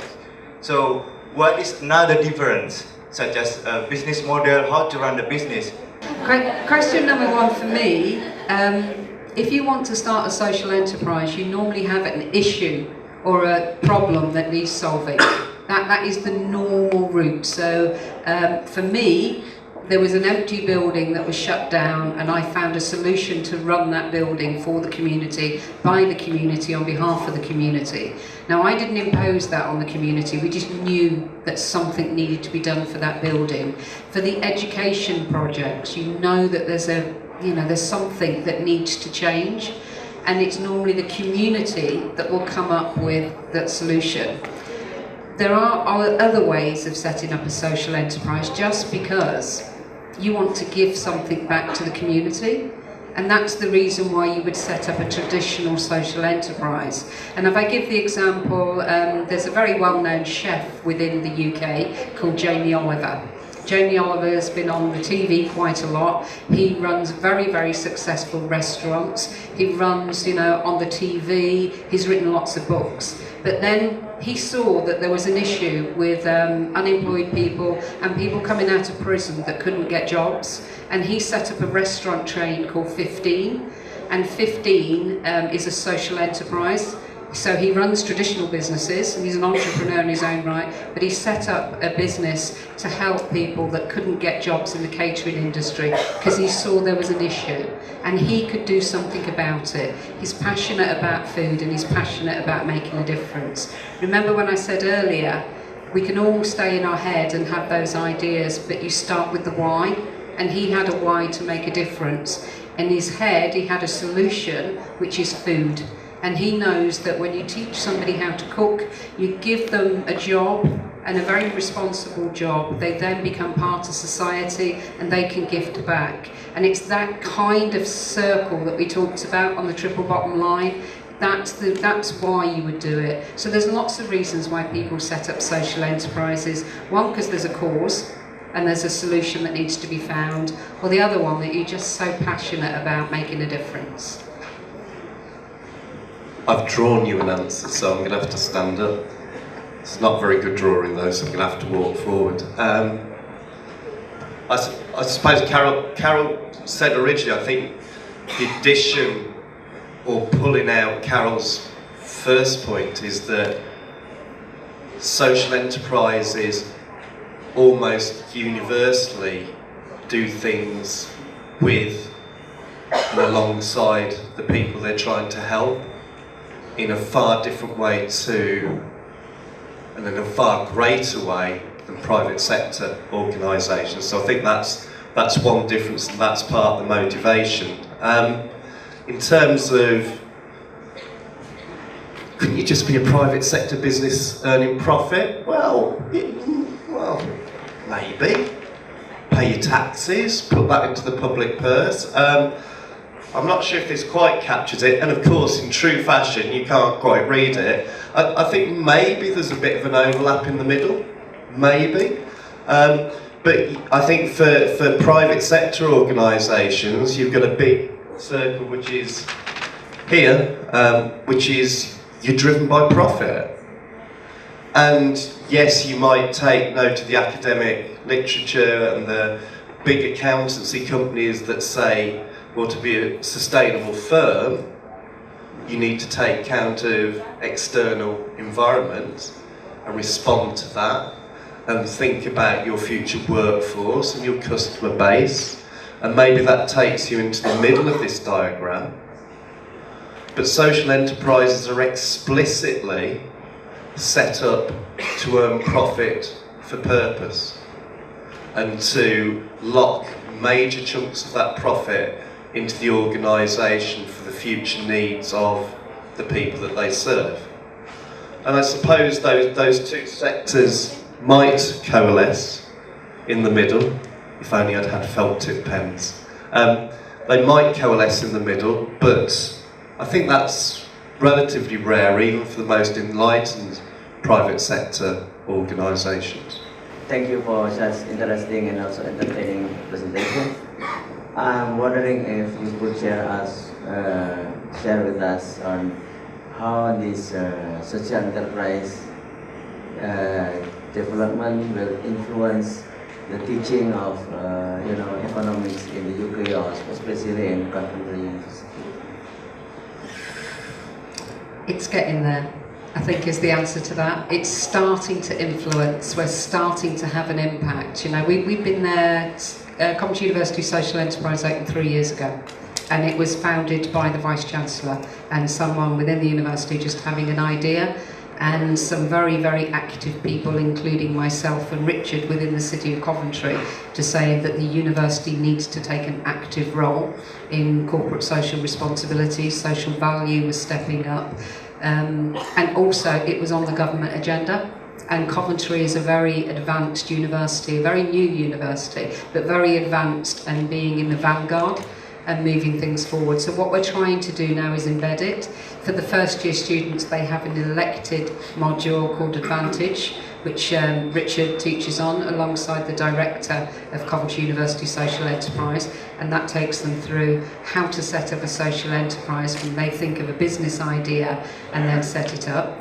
I was privileged to judge on a business course, their second year undergraduates, and they then had a module that they had to develop a business idea for a social enterprise, not in the UK or Europe. So they looked at Africa, they looked at Vietnam.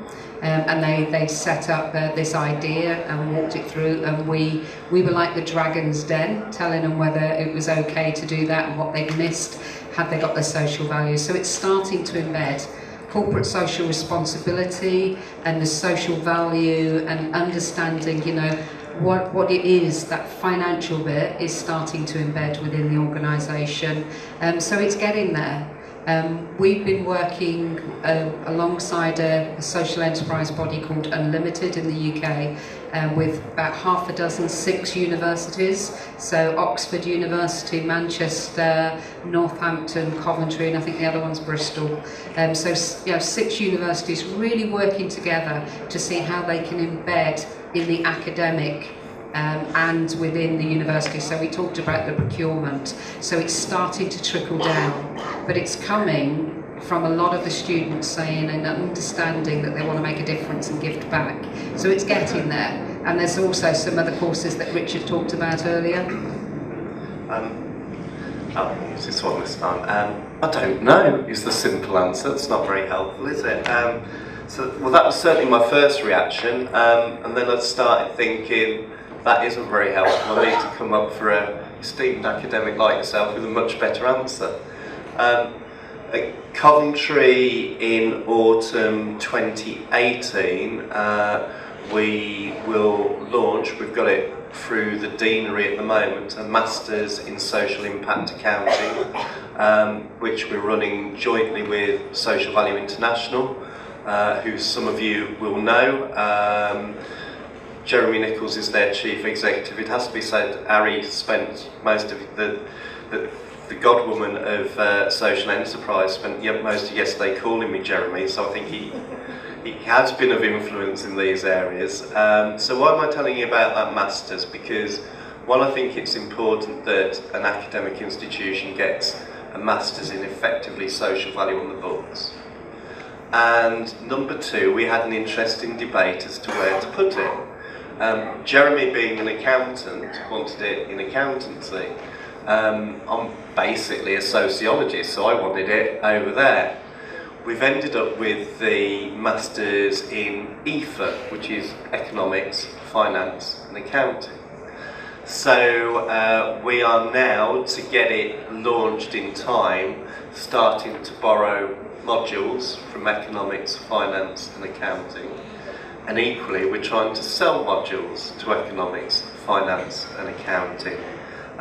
So I think it's happening, and I think the footprint at Coventry will start to extend wider than that once the individual modules are on the books. I'm not sure if it's the same as the system here, but you tend to get the programme administered, and it's then, actually we like these core modules and let's add to it with stuff that's already been accredited. My ideal would be to have social value as part of every degree, which might sound fantastical and a little bit clunky, not necessarily a good fit, but in terms of the concept of social value, I think of it as a concept of measurement, management, but also activists, social change. And I struggle to think of many degrees, be it philosophy, economics, politics, history, whatever it might be, where you might not want to think in some way about the way in which that discipline relates to social change.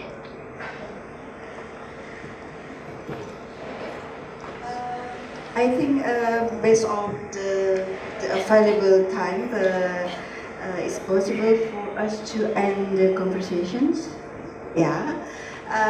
Okay. Thank you very much for a very attractive and detailed presentations. Maybe we can give a big applause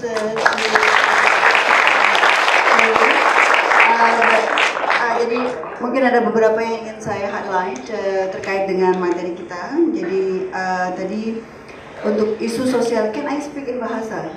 You can, of course you can. Yeah. Jadi terkait dengan usaha untuk memajukan atau menyemangati perkembangan pergerakan kewirausahaan sosial, universitas dalam hal ini memang bertanggung jawab untuk, kalau kita bicara Universitas Gadjah Mada ya, ini sebenarnya kan visi kita adalah visi kerakyatan gitu. Meskipun tidak tahu kerakyatan yang mana ya Pak Catur ya. Tapi memang beberapa aktivitas kita, teman-teman, ini sudah mengarah ke sana. Kalau tadi disampaikan oleh dua pembicara dengan sangat detail bagaimana Coventry University ini sudah secara mission driven, activity, proses, input, proses dan output ini sudah memang melakukan gerakan untuk pengembangan social innovations. Bahkan ini kemudian menjadi social university ya. Sehingga kemudian kalau kita mengaca atau melihat dalam konteks Indonesia, di mana peraturan di Indonesia terkait dengan peraturan legal untuk social enterprise ini masih dalam proses penggodokan. Jadi meskipun secara konteks lapangan banyak pelaku-pelaku bisnis memang sudah mulai bergerak untuk mengarahkan pada misi-misi sosial. Jadi dan gerakan universitas, misalnya kalau di UGM itu dengan kuliah kerja nyata, itu kita sudah secara nyata memang sudah fokus pada community development. Tapi memang belum dalam frame, dalam bingkai yang sangat tegas, yang sangat spesifik. Kalau tadi ada pertanyaan bagus dari Mas Fuad, bagaimana kita memulai ya? Mungkin kita bisa memulai dari yang kita bisa, dan itu kekuatannya adalah kita punya calling nggak nih untuk melakukan perubahan pada komunitas yang paling dekat dari kita gitu. Thanks a lot Carole, Richard for coming here, and hope this is not the first time for you. I know that this is just the first time for you to be in Indonesia, but hopefully we will meet again soon. Makasih British Council, Mbak Adi, Mbak Indah, Pak Lupi yang masih di sini, Pak Catur yang juga masih setia, dan teman-teman semua yang masih bertahan. Semoga yang sedikit kita bagi ini bermanfaat dan memberikan tambahan wawasan, dan bisa sama-sama mengembangkan kewirausahaan sosial terutama di Indonesia, dan kita bisa membawa perubahan bagi diri kita, bagi lembaga ini, dan bagi Indonesia. Sekali lagi terima kasih, kurang lebihnya mohon maaf. Saya kembalikan ke pembawa acara.